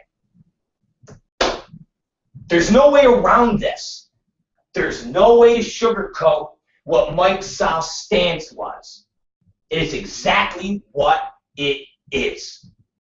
Go to MikeSouth.com and read it. Okay? I'm not making this up. This is exactly what he's saying. He's sitting here saying property rights and the fact that they can do whatever they want on their property with those animals because those animals are property. And nobody here knows that after the girls butchered these animals, they didn't eat them. And that film should be protected because speech that's unpopular is not worth defending. And you have to defend unpopular speech because of the society we live in. But Treasure Island Media, they're bad. I'm telling you, man, this guy is all over the place. Okay? The guy is all over the place. Literally. He's a fucking nut job. And now, today, he puts a post up because people are out of their minds. And he probably actually had one person that doesn't post on his site, but some twat like Adela, who's like, hey, Mike, I know I got to talk to you privately because I can't let any of my real clients or real friends know that I actually am social with you. It's all right for Rob Black to just tell everybody, but, you know, they all think he lies anyway. So I just got to tell you what you said was completely retarded and wrong, and it really makes you look bad. And if you want me to continue to get you this mainstream press like Maxim Magazine or have anybody from MSNBC write some fluff piece and then throw you in there, you can't say shit like that. He went, all right, Adela, I'm sorry. I'm real sorry, Adela. So in turn, he wrote a piece now that says, I'm forth, and continues to bring forth about the Crush video posting. It was interesting to see how it played out. Most people got it. Who's most people? Some lady named Lacey Blake, who is a bored, fat, lonely housewife who claims to have a husband who's a stuntman and a father-in-law who's a stuntman. Both of them hate her. They despise her because she posts on a porn blog website over 200 times a month, which comes out to 5 times a day because she's a lonely fat cunt. Okay, she supports you, Mike Sapp. Lurking retard, another woman supposedly in some Midwest state that posts continuously at the rate of 7 times a day, and who literally doesn't know when Rob Black is making fun of them. So they post emails from me where a normal person reads it and goes, hey, idiot, Rob Black is making fun of you, and you actually think he's serious in what he's saying to you, you got to be the dumbest motherfucker in the world. So these two people, along with Tim Tritch, and if you go to adultfyi.com, you can read all about Tim Tritch, a.k.a. Jilted, who's borderline a fucking murderer. Seriously, borderline a murderer. So you can go to these 3 people, and I guess they're the ones that understand what Mike South's post was. But a few morons, and in some cases people who didn't read it, took away from the fact, took the story that I just shot my girlfriend's cat. I read you guys the post, and he speaks a very great detail of killing his family dog and his girlfriend's cat. Again, don't take my word for it or listen to what I said. Go to Mike South's site and read his fucking post. He then continues, in following up on the story, on the things I came across was that, at least as far as I can tell, these were not Crush videos. That was the mainstream media miscategorizing them into a decidedly unpopular term. Okay, isn't a Crush video when you have an animal, you kill that animal on camera for the purposes of sexual gratification? Isn't that what a Crush video is? Or am I wrong? Am I wrong? They're killing animals, and they're fucking either naked, or they're masturbating, or they're doing something in the video to invoke a form of sexual gratification while an animal is being murdered and tortured. How is that not a Crush video? Okay, thank you. Now Mike South goes on to say, well, I do believe in property rights and less government. It took me some time and reading some posters' comments to figure out what it is that bothers me about this. And it always did bother me. So now, remember, before this post, the post he said before was a post that he did after he took time to gather his thoughts. So I guess now he's backpedaling or he's front pedaling. We're not sure what he's doing, but he's has to gather his thoughts some more after he read some posters' comments. Again, this guy is just trying to backpedal out of the fact that he's a deplorable monster. And every time he opens his mouth, from shooting without tests, I mean, the guy is a disgusting human being. He's a wretched motherfucker. He's ratchet, man. And now listen, he goes, as I have said, I have killed many animals for food. I have a deep respect for nature and for what it provides for us. And even if these people are killing animals in exactly the same way that a farmer would, albeit dressed very differently, I have a problem. Oh, he's got a problem. He didn't have a problem 3 days ago. That problem is that it seems very wrong to me to film this for any sort of gratification, sexual or otherwise.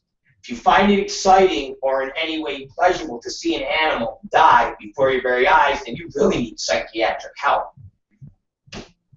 And then he goes, Kaden said she wanted to write a piece on it, and I look forward to her posting it.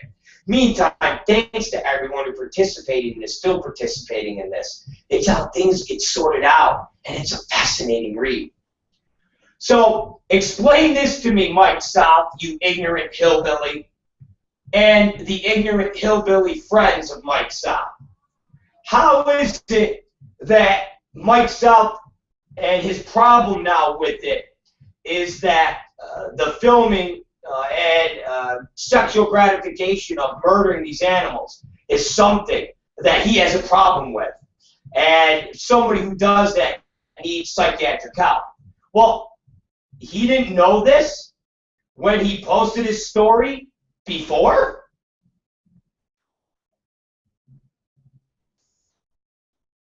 He says about those girls arrested for crush videos.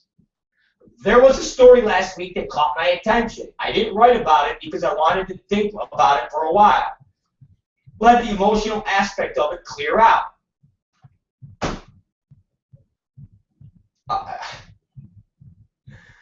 Okay. So he knows what the fucking story is. Are you guys going to tell me that the original stories didn't explicitly explain what these girls were doing and what purposes they were for? Mike South says, I'm telling you guys, man, this guy would never step foot in California around, dude, I would go back to jail just to give him a fucking ass kicking. I would beat this faggot's head in. Oh, I would love it, man. I would, but he's a punk bitch who will never, ever come to where somebody can get their hands on him. Ever. Ever. Listen to this piece of shit. And Caden Cross, you are a bigger piece of shit because you actually associate with him. Okay? You must have the biggest, stupidest, and most disgusting sugar daddy because you don't work no more. Okay? Nobody hires you in porn. You ain't got no contract. And you associate with Mike South. Honey, you are the biggest fucking dirtiest hooker. Oh, I forgot you're a criminal. Didn't you get arrested for fucking selling bum property? You're a fucking criminal piece of shit. That's what you are, okay? You defraud vets of our American Armed Services. You don't get busted for making porn. No. You get busted for defrauding people. That's how much of a piece of shit you are. And what makes you a bigger piece of shit is the fact that you hang out with Mike South. You are a scumbag, honey. You are a piece of shit. Once again, what is it that Mike South did not read the first time he reported on this story? Because if you read his post today, he acts like he just found out what was involved in these videos. Now, if you're going to take him for his gospel, like some of you ignorant motherfuckers do, and you're going to say, yeah, Mike just found out today what type of videos they were, then don't you think he's got to be the worst journalist / blogger in the history of mankind for posting stories about things that he doesn't know anything about because he hasn't read on the issue? Guys, isn't this fucking common sense?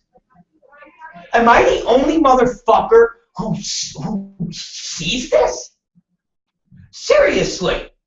I'm telling you, this is why Republicans and Fox News are what they are. That's why Jon Stewart goes after Sean Hannity every night, and everybody laughs because Sean Hannity gets his ass handed to him. Because Mike South has the same mentality. They say one thing on a Monday, they say exactly the opposite on a Tuesday, and then they stand there with a shit-eating grin like, yep, aren't I smart? And a middle-of-the-road intelligent person goes, dude, do you realize that what you said makes no sense of what you said the day before? Are you that stupid? What are you talking about? I'm totally against anybody making videos of killing animals for sexual gratification. Well, Mike, your first post, dated April 21st, you are not against what they did. You even make fun of the adult press talking about this. You talk about how the adult press was awash and how alarming. And it surprised you at why they felt it was alarming. So you know what the story is about, you asshole. You fucking know, man. We can talk about at the end of your post defending what they're doing because it's unpopular speech. You're admitting, you're defending what they did, asshole. So how do you come back with a post, and say you have a problem with a film that kills animals for any sort of gratification, sexual or otherwise? And anybody who does that needs psychiatric help. Mike, you need psychiatric help. The people that follow you need psychiatric help. The people that defend you need psychiatric help. Caden Cross needs psychiatric help for saying you're her friend. Adela from Finance Marketing needs psychiatric help for fucking being your friend and getting you mainstream press with shit like this. You are an abomination of a human being. Okay? Once again, the facts are here, assholes. All you supporters of this moron, the facts are here. So why don't you go and fucking debate that, okay? You fucking morons, go debate that. Fucking idiots. You're all idiots. You really are, man. And I know people that are supporters of Mike South listen to this show. They watch this show, and they read our blogs. So you all know what I'm fucking talking about. Okay?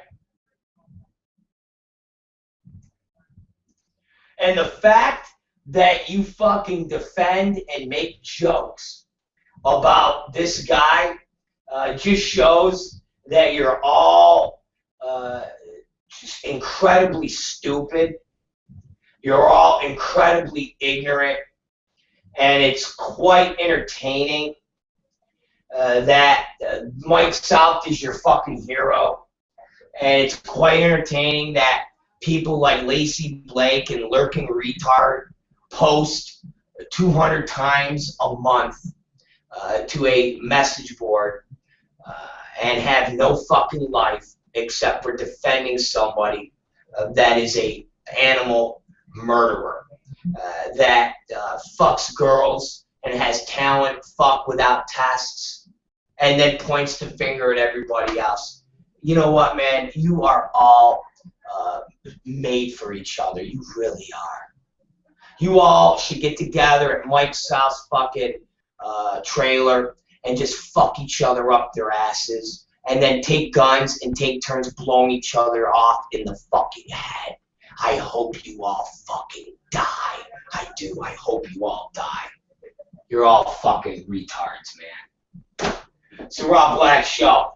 We're late for getting the news that we can use, so let's get on with that. Okay? Let's get on with that.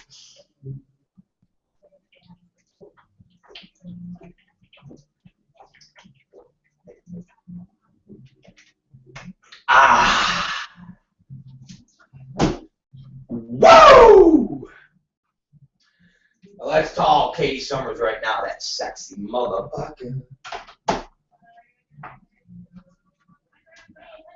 Sexy motherfucker. That's what Katie is, a sexy motherfucker. Let me get to her right now. Hold on. Hold on. She's beautiful. Ooh, when the Saints go marching in. When the Saints go marching in. When the Saints go marching in. When the Saints go marching in. When the Saints go marching in. When the Saints go marching in. Oh, when the Saints go marching in.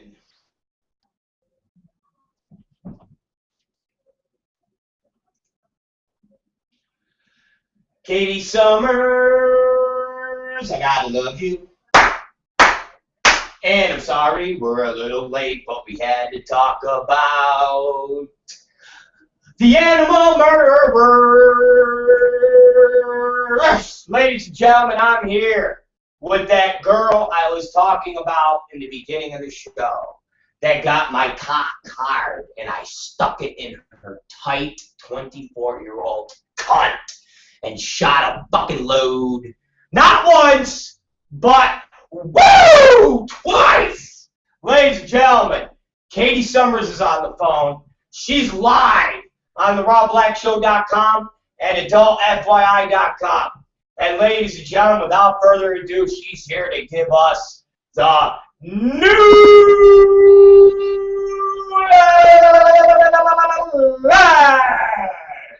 that you can use. Yeah! Katie Summers, take it away.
Okay.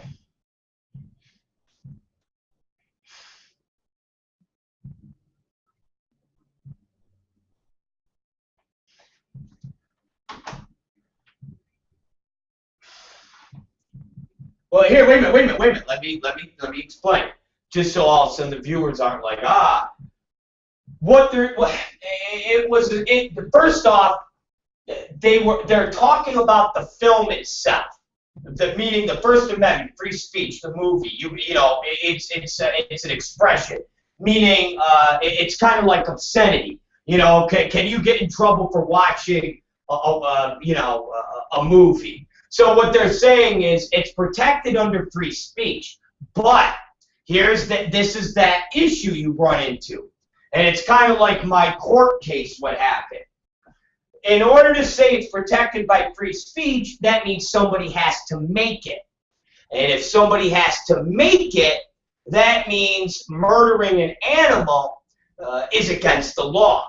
Meaning, you can't go and take a dog and smash his fucking head in and film it and say, well, it's protected under free speech. The movie itself can be protected under free speech, and the watching of that movie, but if you made it and you're somebody that murdered the animal, that's not protected, and that's a criminal act.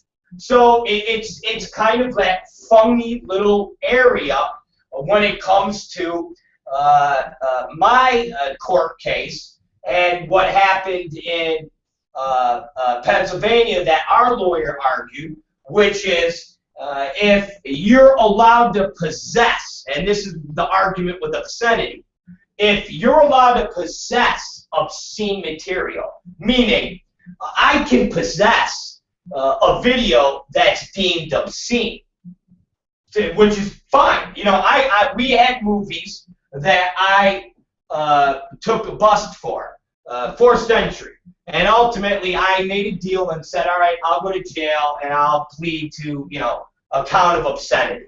What's obscene? This movie. Well, you're allowed to watch it and you're allowed to have it. But our lawyer argued that if somebody is allowed to have it and possess it, then ultimately somebody had to make it. And if you put the person that made it in jail and say they can't make it, then how could possessing obscene material be legal? Kind of see how that's just a weird fucking aspect, which is exactly what you're reading. And it was a court case that deemed crush videos and those things being protected, but what happened is you had states enacting their own laws that said, oh, okay, sure, that video is legal to watch and possess, but making it and killing animals is not. So go ahead and have the video, but if you make it and we find out that you made it, we'll prosecute you under the laws that state you can't fucking have dog fighting, you can't have cockfighting, and blah, blah, blah, blah, blah. There's the explanation.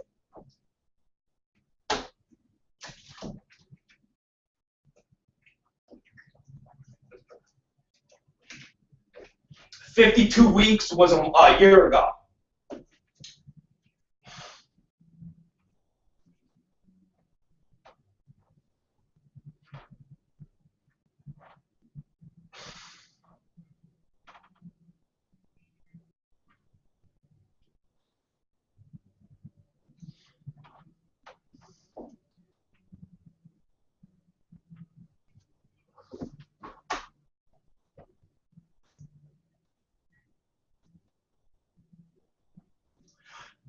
No, see, I was not arrested for making. I see again, honey. It's a very intricate. I was busted for obscenity. So what happened was somebody went to a judge and said, Your Honor, we think this movie is obscene, and we think that if we could bring it to trial, we'll get 12 people to deem it obscene. So then I was indicted and arrested for it. I wasn't arrested for the act of making the video per se, because it was made 2 years ago. I was busted for obscenity, which is it's different. And ultimately, you got to think about this. Ultimately, you can have a video of dog fucking in your possession. You can't get arrested for having a dog fuck video, because that is something that is protected under the First Amendment. It's when you are commercially making that video, when you're selling that video, when you're making money from that video, when you're shipping that video across state lines. That's where it becomes something that is the arresting aspect, the breaking of the law. Do you kind of get what I'm saying?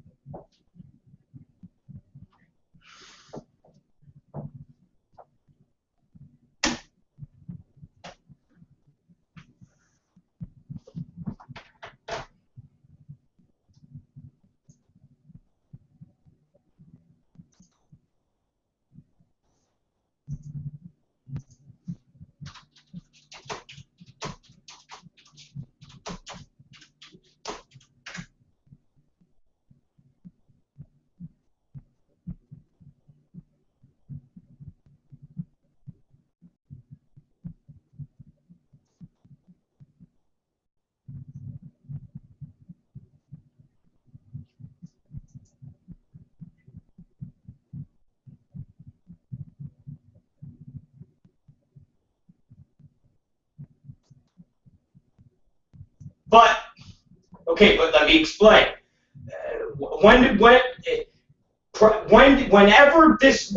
Whenever you're reading this from, President Obama signed a law in 2010 that specifically bans crush videos, depictions of small animals being tortured to death by humans. Okay?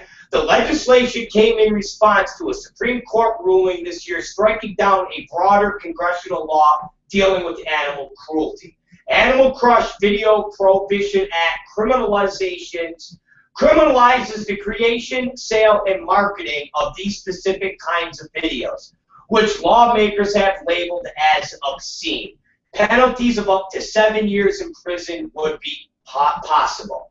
The videos mostly depict women with their faces unseen, stomping helpless animals such as rabbits to death with spiked heel shoes or with their bare feet. The videos apparently satisfy a sexual fetish for those who produce and watch them, said Animal Rights. By cracking down on the creation and distribution of crushed videos, this bipartisan law effectively protects both animals and free speech.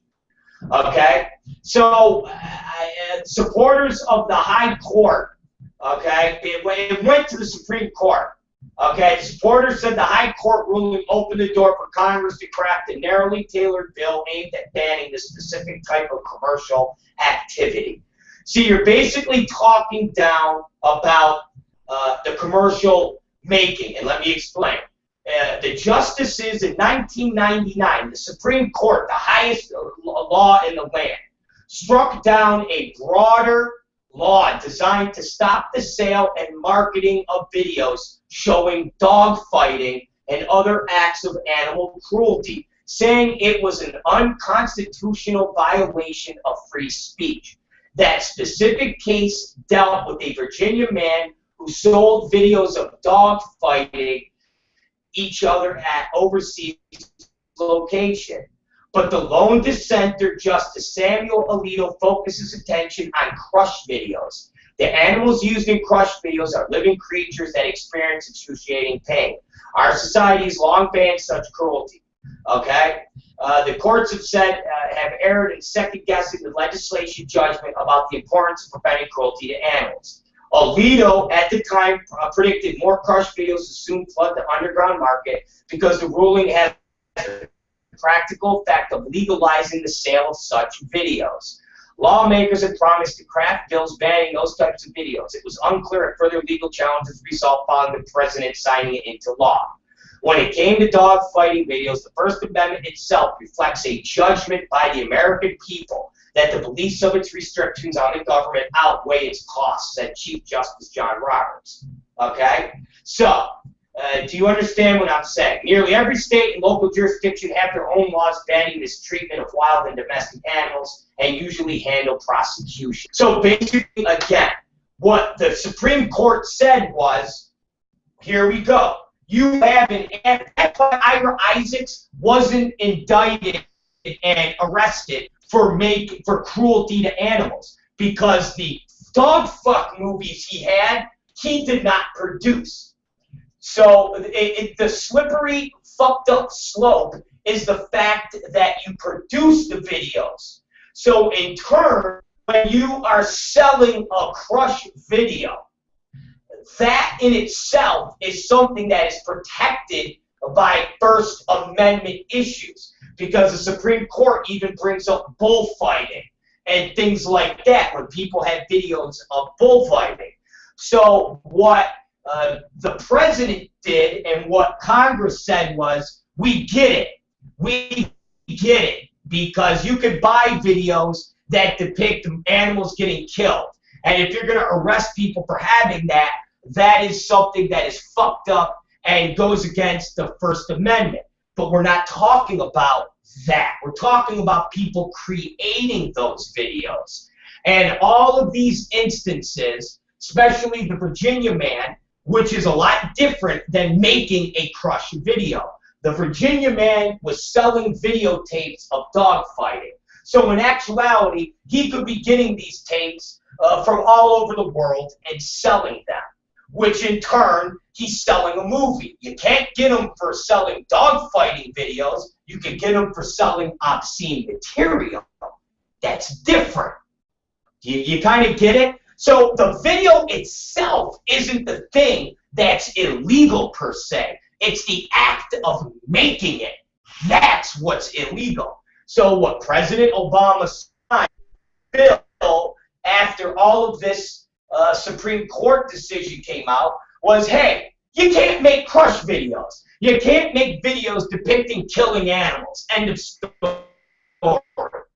And that's different than a First Amendment right. And people like Mike South are too stupid to understand that concept.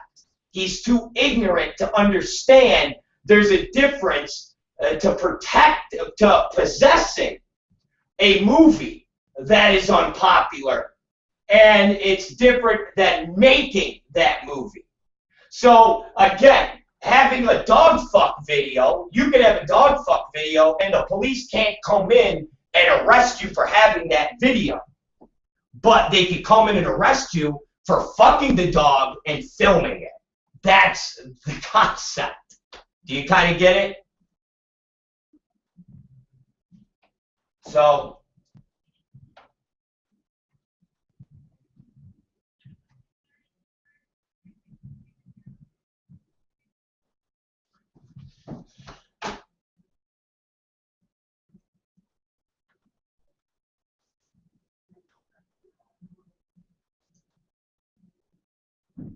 oh, it's horrible. It's horrible. So, like I said, this didn't, and like I said, Mike South is just an ignorant fuck because it didn't involve a company selling videos like this, where they go, hey man, we just buy these videos from the Orient. Well, okay, well we're gonna get you on obscenity, and now it becomes a free speech issue and what is unpopular. But this wasn't. This was girls killing animals and being arrested for killing fucking animals on film. Two totally different things. Getting busted for a video is different than actually making the video. We're not talking about something that is legal. Any of the videos that I made that I got busted for were consenting adults involved in sex acts that people in Pennsylvania and in Georgia felt were disturbing. Crush videos and bestiality are acts that are illegal. So that's somebody making movies that are depicting and doing illegal acts. I shouldn't say depicting, doing illegal acts. Now, if I was making videos of people being raped, legitimately being raped and tortured, that's different. But there were people that were depicted and certain aspects, and at the end of the day, it was all fake. Now you're prosecuting somebody for making a fantasy movie. A crush video, there's no fantasy. They're going, here's an animal, I'm killing it, I'm filming it, how you like me now? It's different. And a bestiality video is, here's the dog, I'm fucking it in its ass, how do you like me now? A snuff movie, a torture movie is, this person we're beating the fuck out of and eventually killing. It's all real. How do you like me now? It's totally two different things. But you can possess that stuff. Well, Katie, you invoked this conversation. I'm trying, this is an adult conversation. I'm trying to give you the aspects of it. You can possess it, but you can't make it. Anybody can possess a dog fuck video, but you can't make them.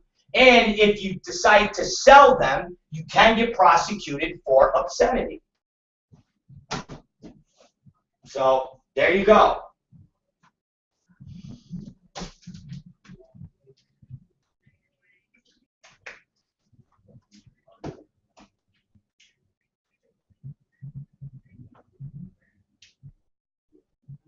So, there you go. We can move on now.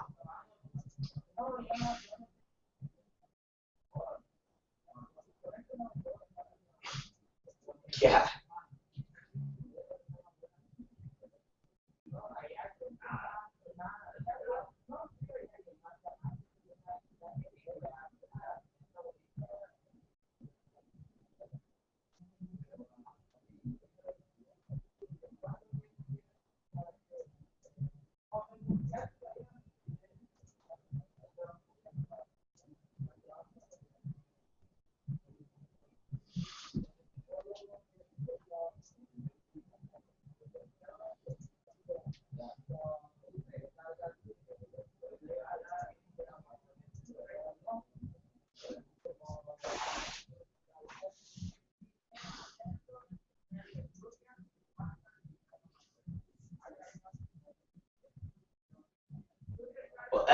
pretty cool. They're gonna pump that Chicago up, even with the fact that Rahm Emanuel's the mayor, and he was Obama's chief of staff. So yeah, I mean, I see all of that, all of those things happening.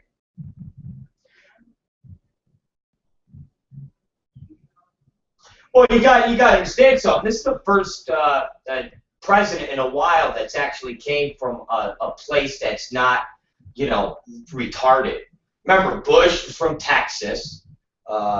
Clinton is from fucking Arkansas. So, this is the first president in a little while. Jimmy Carter was fucking a peanut farmer, I think from Georgia or something like that. So I think Reagan was the last one that was actually from a civilized area, which is California. Or at least that's what he called his hometown, when he ran for president. And Nancy Reagan from California, so they were all civilized. So this is the first president since Reagan that's actually been from a real fucking state where people don't fuck their kids in their assholes or something like that.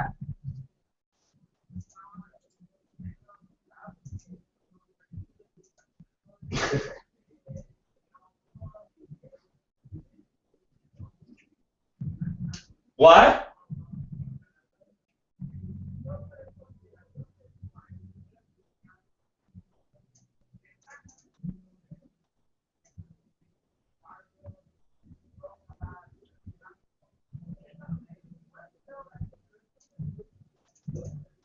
You're not full inbred hillbilly. And we laugh. I mean, Texas isn't that.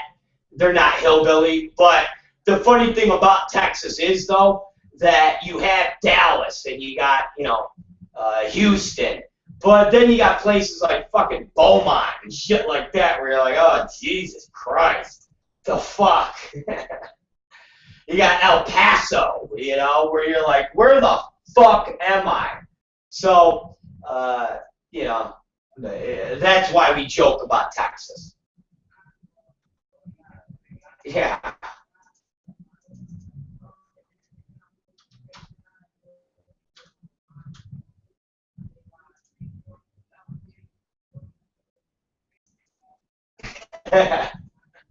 He seems okay.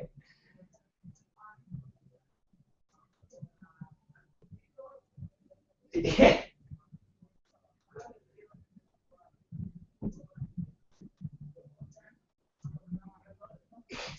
Yeah, he seems all right.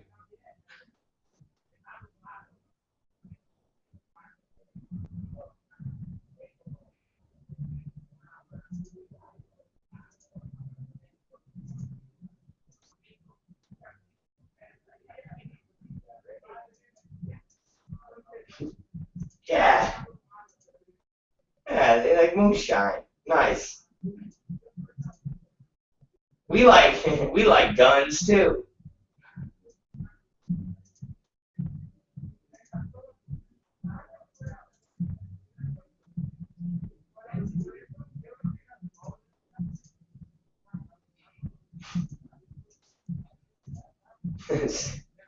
That seems fine.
That's pretty badass.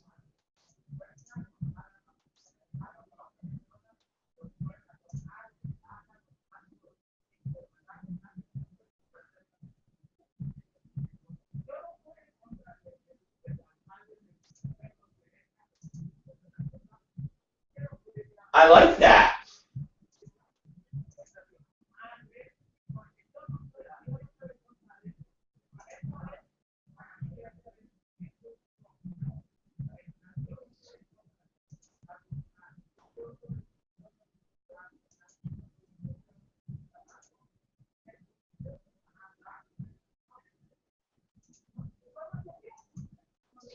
I like that a lot. And that's starting where? New York?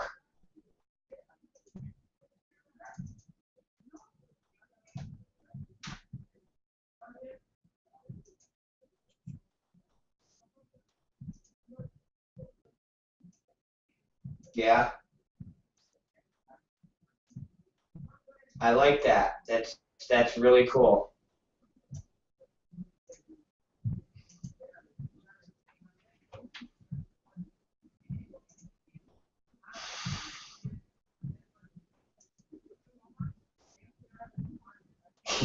Yeah,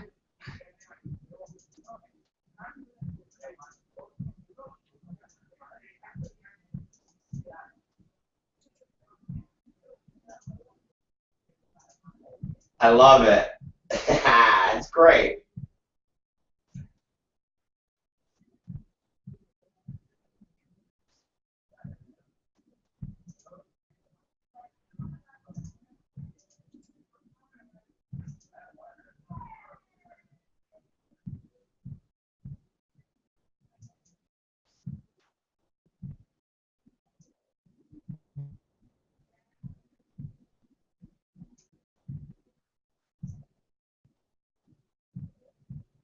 Oh wow, that ought to be fucking huge.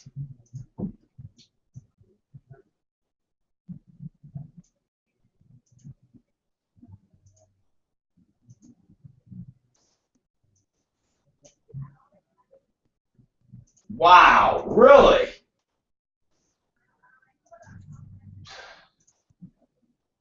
Wow, that's fucking big news. Wow, that's Jesus Christ. How's that for how's that for a fucking Jesus Christ? I don't even. That's like very shocking. I mean, that's a lot of new music that's never been heard before from a band that is, that's historic. That's gonna do. I bet you that fucking thing. I bet you that thing flies off the shelves.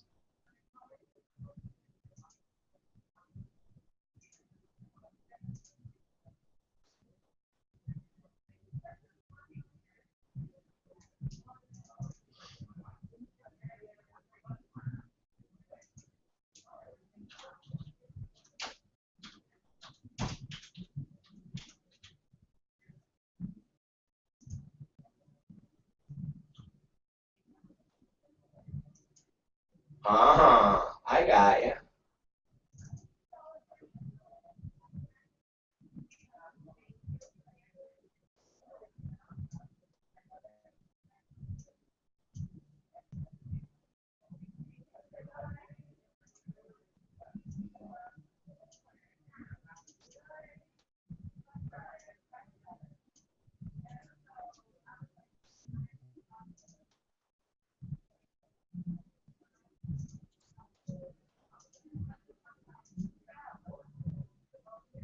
Wow, that's pretty big news, man.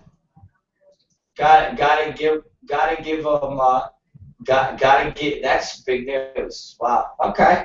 I like Led Zeppelin. I'm not a huge Zeppelin fan that I would run out and get this music, but I definitely would listen to it if it was on the radio, and I would be tempted to download, some stuff to listen to if I listened to a couple things on Pandora or something that I thought was good. I definitely would be down for giving it a shot because it is pretty good. And Zeppelin does have a couple songs that are like fucking awesome. So cool. Very good. Good story. Very excited to hear that. What else you got, baby?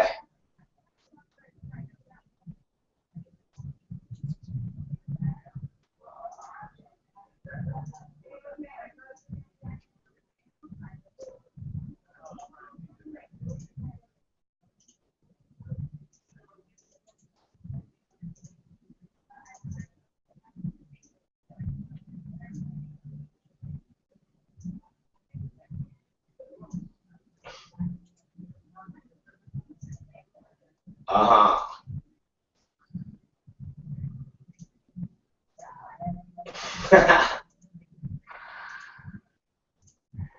But have they ever done a song with Bobby Doug McKenzie called "Take Off to the Great White North"? Take off.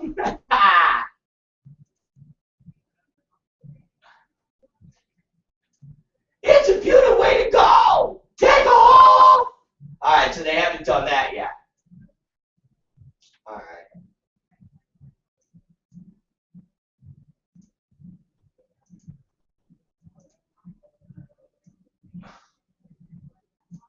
I thought you said the Weasels. Fucking Weasels.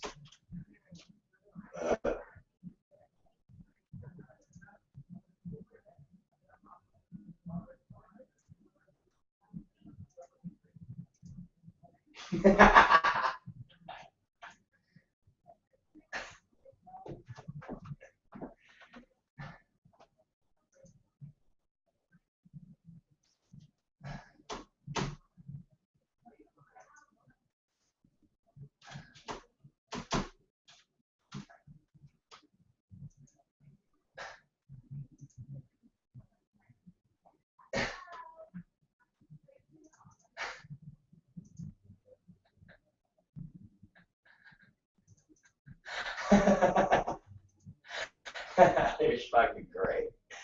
Okay. Well, measles. Everybody, watch out for measles. Measles are bad.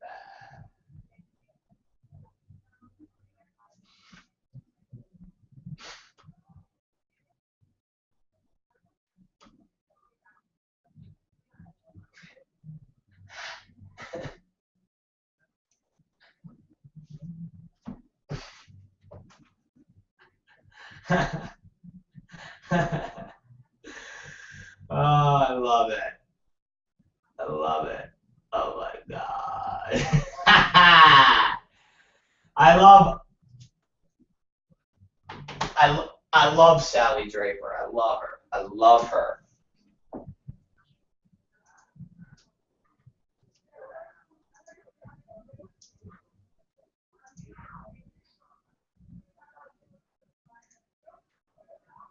Oh, 100%. I mean, yeah, it's Sally Draper. Sally Draper is so much better now that you imitate her. It's awesome.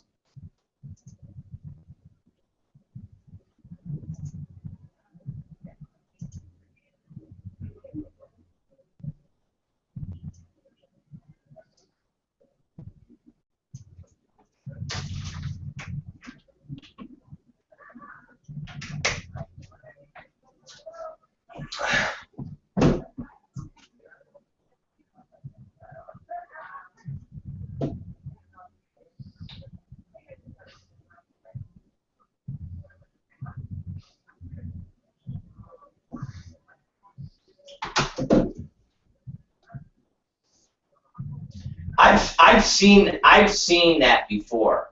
Not that guy, but I've seen on like those world's dumbest criminals and shit like that, where somebody's gotten busted for being drunk on their lawnmower. I've seen that before.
Okay.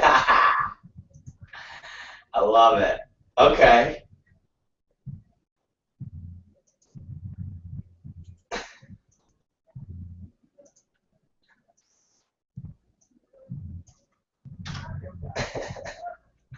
Does he have a wife?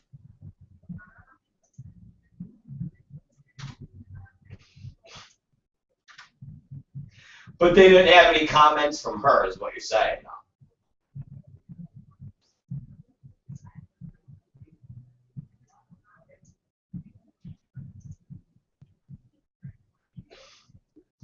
I'm surprised that she probably mans the leaf blower.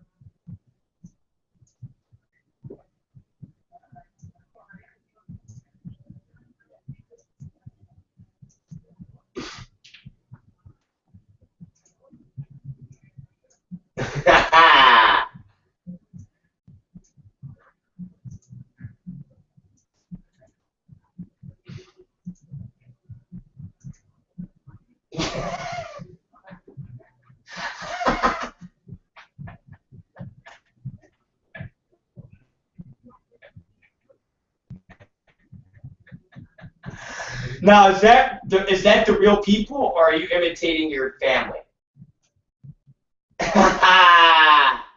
So,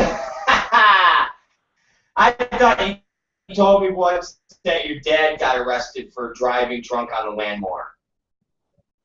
Ah!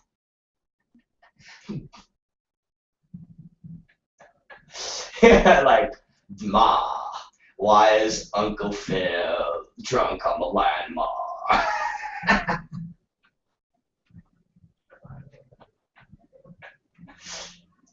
I mean, see, you got a cousin that fucking beat the shit out of your uncle with a fucking hammer. I got to imagine that it wouldn't be beneath him to get drunk and fucking drive around on a landmark cutting people's lawn.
I like how you said a white trash gene that's chilling up inside you, like it's fucking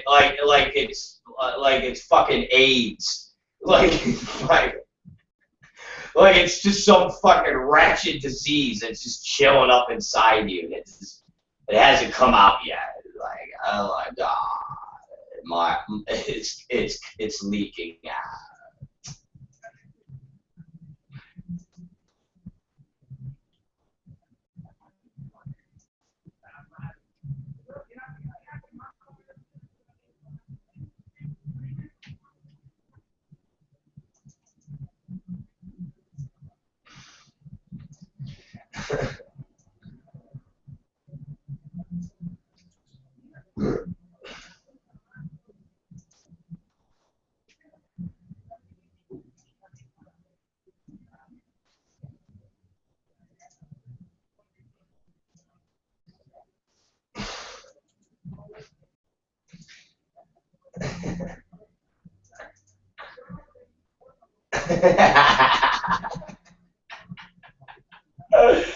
Oh man, give me something else.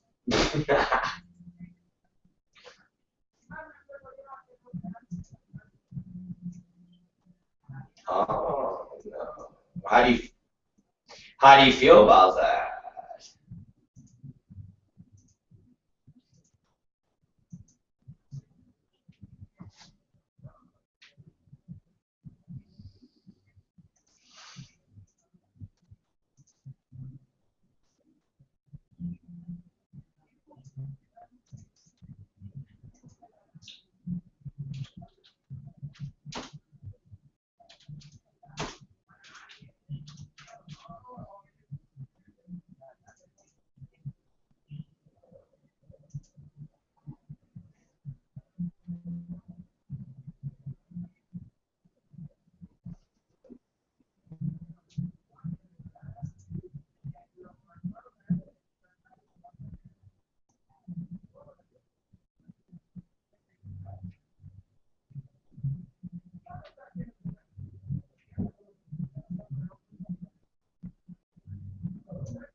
Yeah,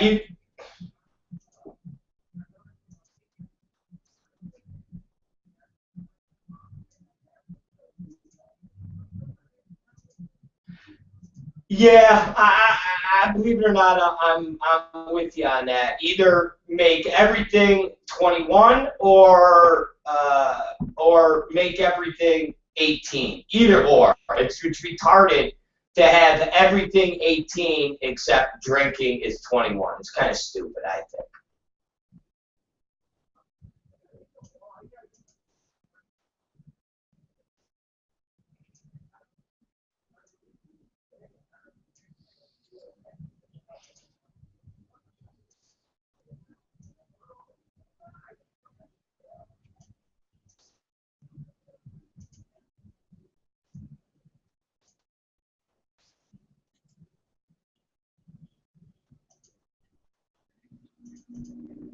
Well, and you want to know how I look at it, and it's kind of funny.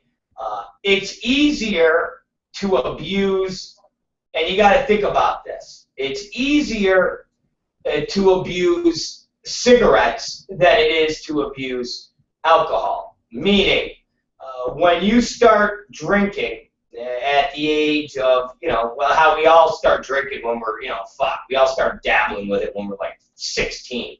But, as we get older, we all start drinking at certain ages. But let's face it, unless you're a hardcore alcoholic motherfucker, most people that start drinking don't start drinking and falling down drunk at the age of 18, 19, 20, 21, 22. You know, it's something, like I said, unless there's an alcoholism gene in your fucking family, or unless, you know, you're kind of predisposed to that, you know, you drink on the weekends. Most of the kids that I know drink on the weekends. Or I should say most of the kids I know. But most of the kids I knew when I was a kid drank on the weekends. But we all smoked every fucking day, fucking around the clock, man. So my feeling is cigarettes are easier to abuse. So by making smoking legal at the age of 18, it's easier to get hooked and to start damaging your body than it is with alcohol, because most people, and like I said, most people are mildly responsible. They would just drink on the weekends, because once you tie one on and throw up all over yourself during the weekday and you got to go to class all hungover, you're like, fuck this, I'm not drinking no more during the week. But smoking, Jesus Christ, I remember at the age of fucking 18, I was smoking, you know, 2 packs of cigarettes. I started smoking when I was 16. Remember, it's kind of like the concept of why my dad, and he was one of the only ones in Rochester and Syracuse where he has his bookstores. He would make it that you had to be 21 to go into his bookstores. And people would say to him, well, Don, the legal age is 18. And my dad's theory was, if you can prove that you're 21, whether it's a fake ID or you get through the cracks because the clerk thinks you're, you know, 21 because you have a beard, then 9 out of 10 times you're fucking 18 or 19. But if you only got to prove you're 18, it's a lot easier to have fucking 16-year-old people sneak into the fucking stores. So it's the same thing with cigarettes. The cigarette age is 18. How many 16 and 17-year-olds buy fucking cigarettes? But how many 16 or 17-year-olds buy beer? See the difference? So ultimately, cigarettes cause more harm than alcohol does. But yet, alcohol, you got to be 21 to drink, which is, you know, or I should say, cigarettes, you only got to be 18 to smoke. It's a fucked up thing, and cigarettes should be 21. But the reason they're not 21 is because big tobacco is controlled by Republicans. The big tobacco farms are part of the South, and big tobacco money goes to big tobacco lobbyists that give big money to Republican senators and congressmen that are in the South to make sure that they never raise that that limit on the age. That's why cigarettes have never been banned. Think about it. What do we have in our society that is bad for us, like cigarettes, but it's completely legal? No, there's nothing. There is nothing in our society that is more legal than cigarettes, but more damaging to our health. I mean, they outlaw, they regulate drugs that are on the market to, like, control your cholesterol, to fucking do things like that. You got to have a prescription to buy.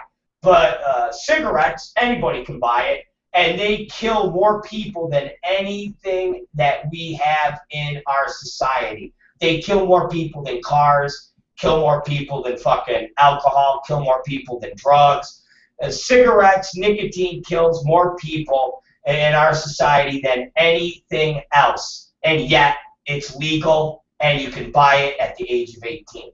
That just shows how much money goes to the congressmen and Washington from the lobbyists and from the southern tobacco industries like R.J. Reynolds and stuff. So, hey, there you go. There's my spiel. I think to smoking, if you want to ban something, that should be banned before anything else.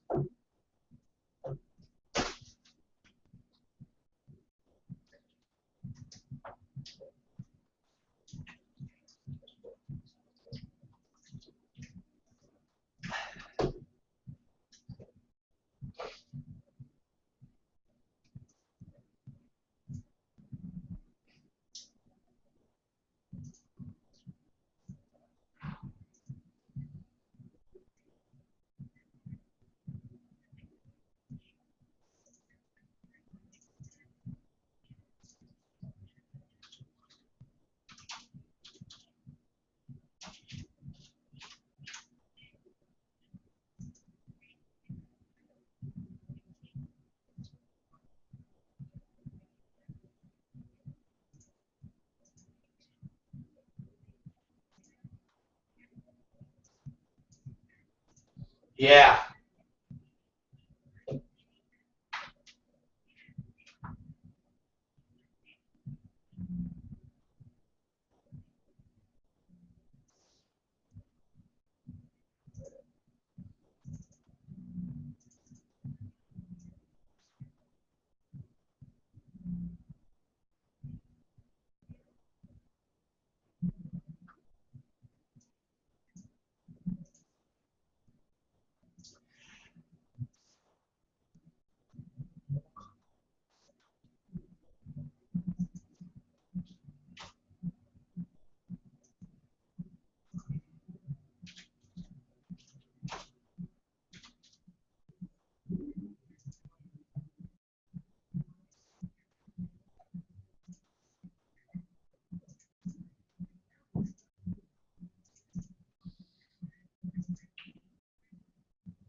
Yeah, I mean, as crazy as it sounds to me, I don't think the government should be involved in profiting and helping people kill themselves.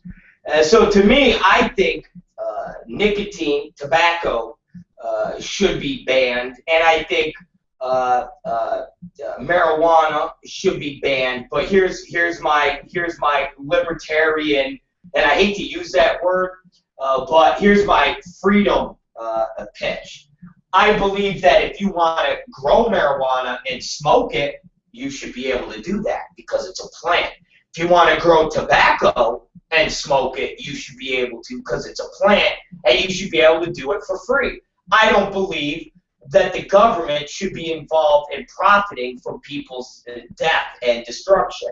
So I believe that you should be able to smoke and you should be able to fucking have weed and tobacco, but you should have to harvest it yourselves. You shouldn't be able to make money, or the government shouldn't be able to make money from it, and there shouldn't be big industry involved in it, and there shouldn't be aspects of that process that goes into what it is, because like you said, the tobacco, they say, cigarettes are not made with pure tobacco. They're made with tobacco and other carcinogens that really contribute to death.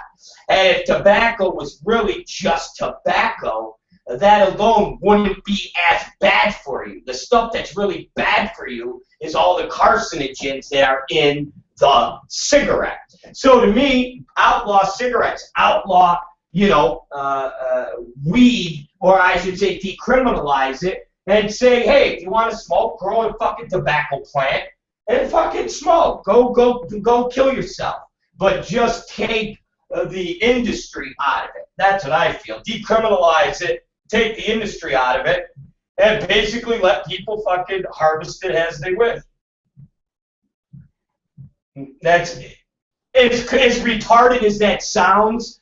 You basically take this whole hypocritical stance of the government out when people say, can you believe the government makes money from tobacco? Why don't we? You would take that entire conversation out if you just basically said, all right, we're not going to let R.J. Reynolds make cigarettes anymore. That's bad shit.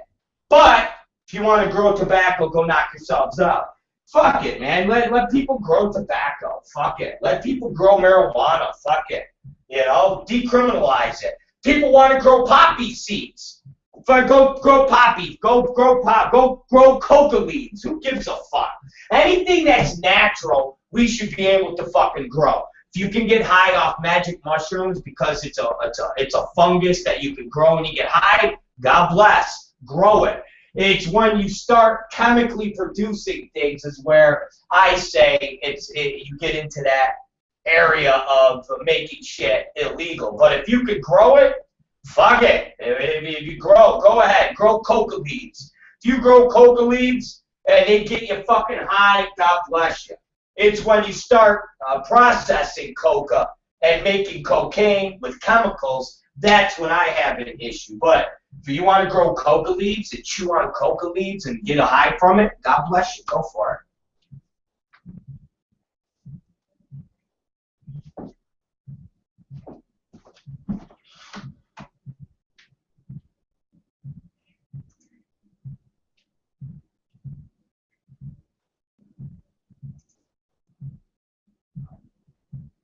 that they're actually a natural cigarette.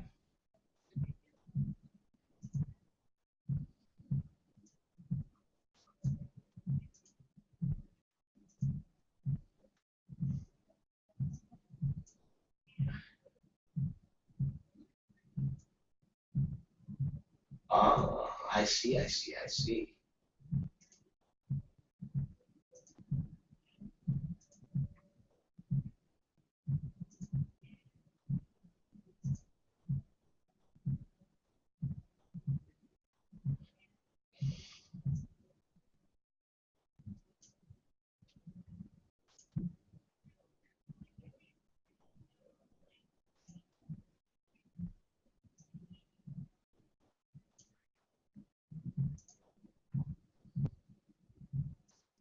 Well, like I said, it's weird. I hate to sound like oh, let's ban this.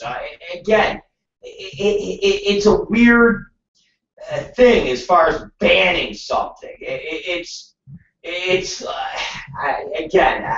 almost like how do you sell something that is so unbelievably harmful to the general public, but yet you outlaw a whole bunch of things that really are not, or at least damaging. So it's one of those things where I would make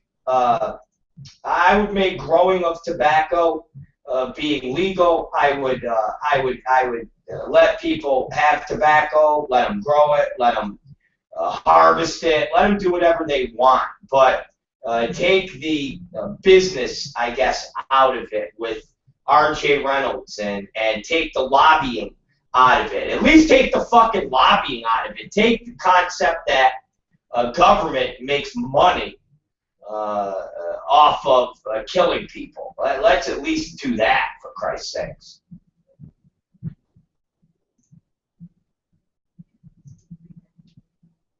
All right, baby.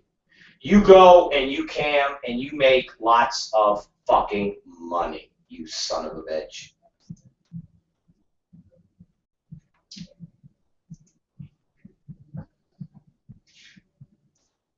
And we'll see you later on, Kathleen Summers.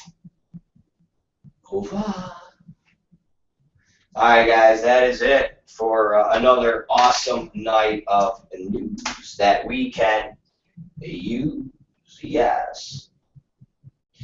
That is Katie Summers. She's hot. She's sexy. And she needs Anna. She needs Anna. All right, we're done.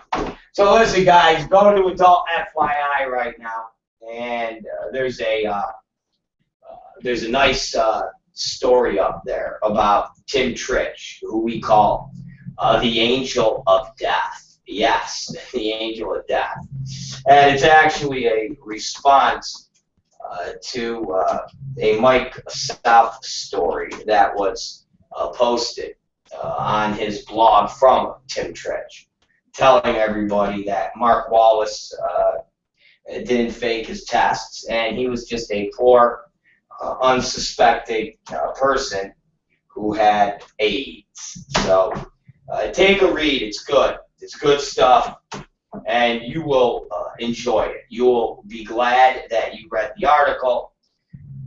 And God, I don't know. For Christ's sakes, just go there. Go there, and you will enjoy it. All right, guys, it's the Rob Black Show, and we'll see you fuckers tomorrow.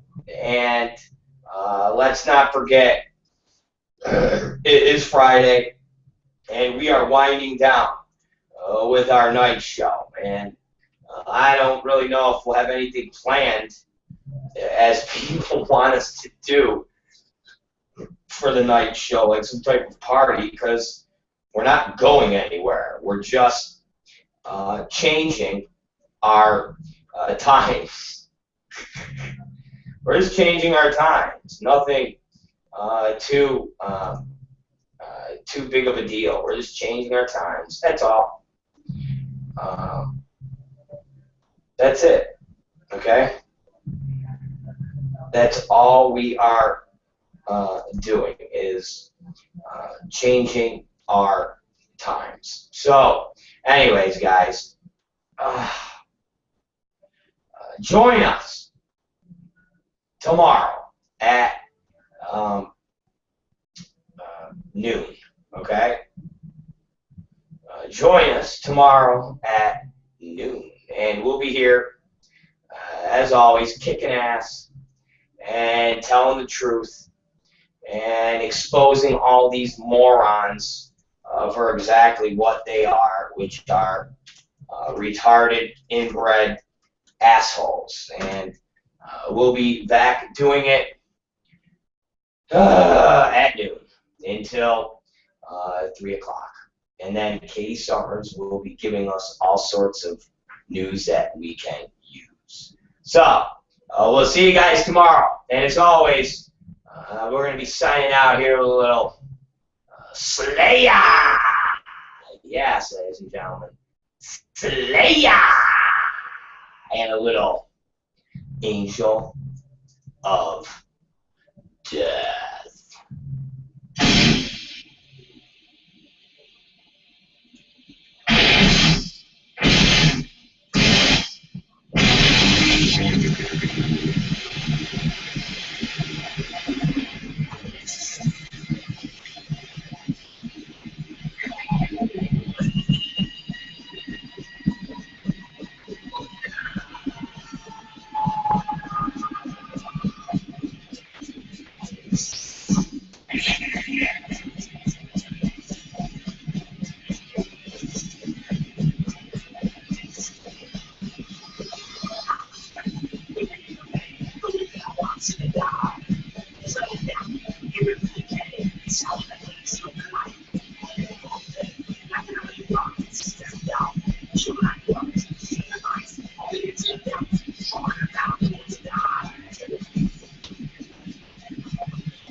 What's up?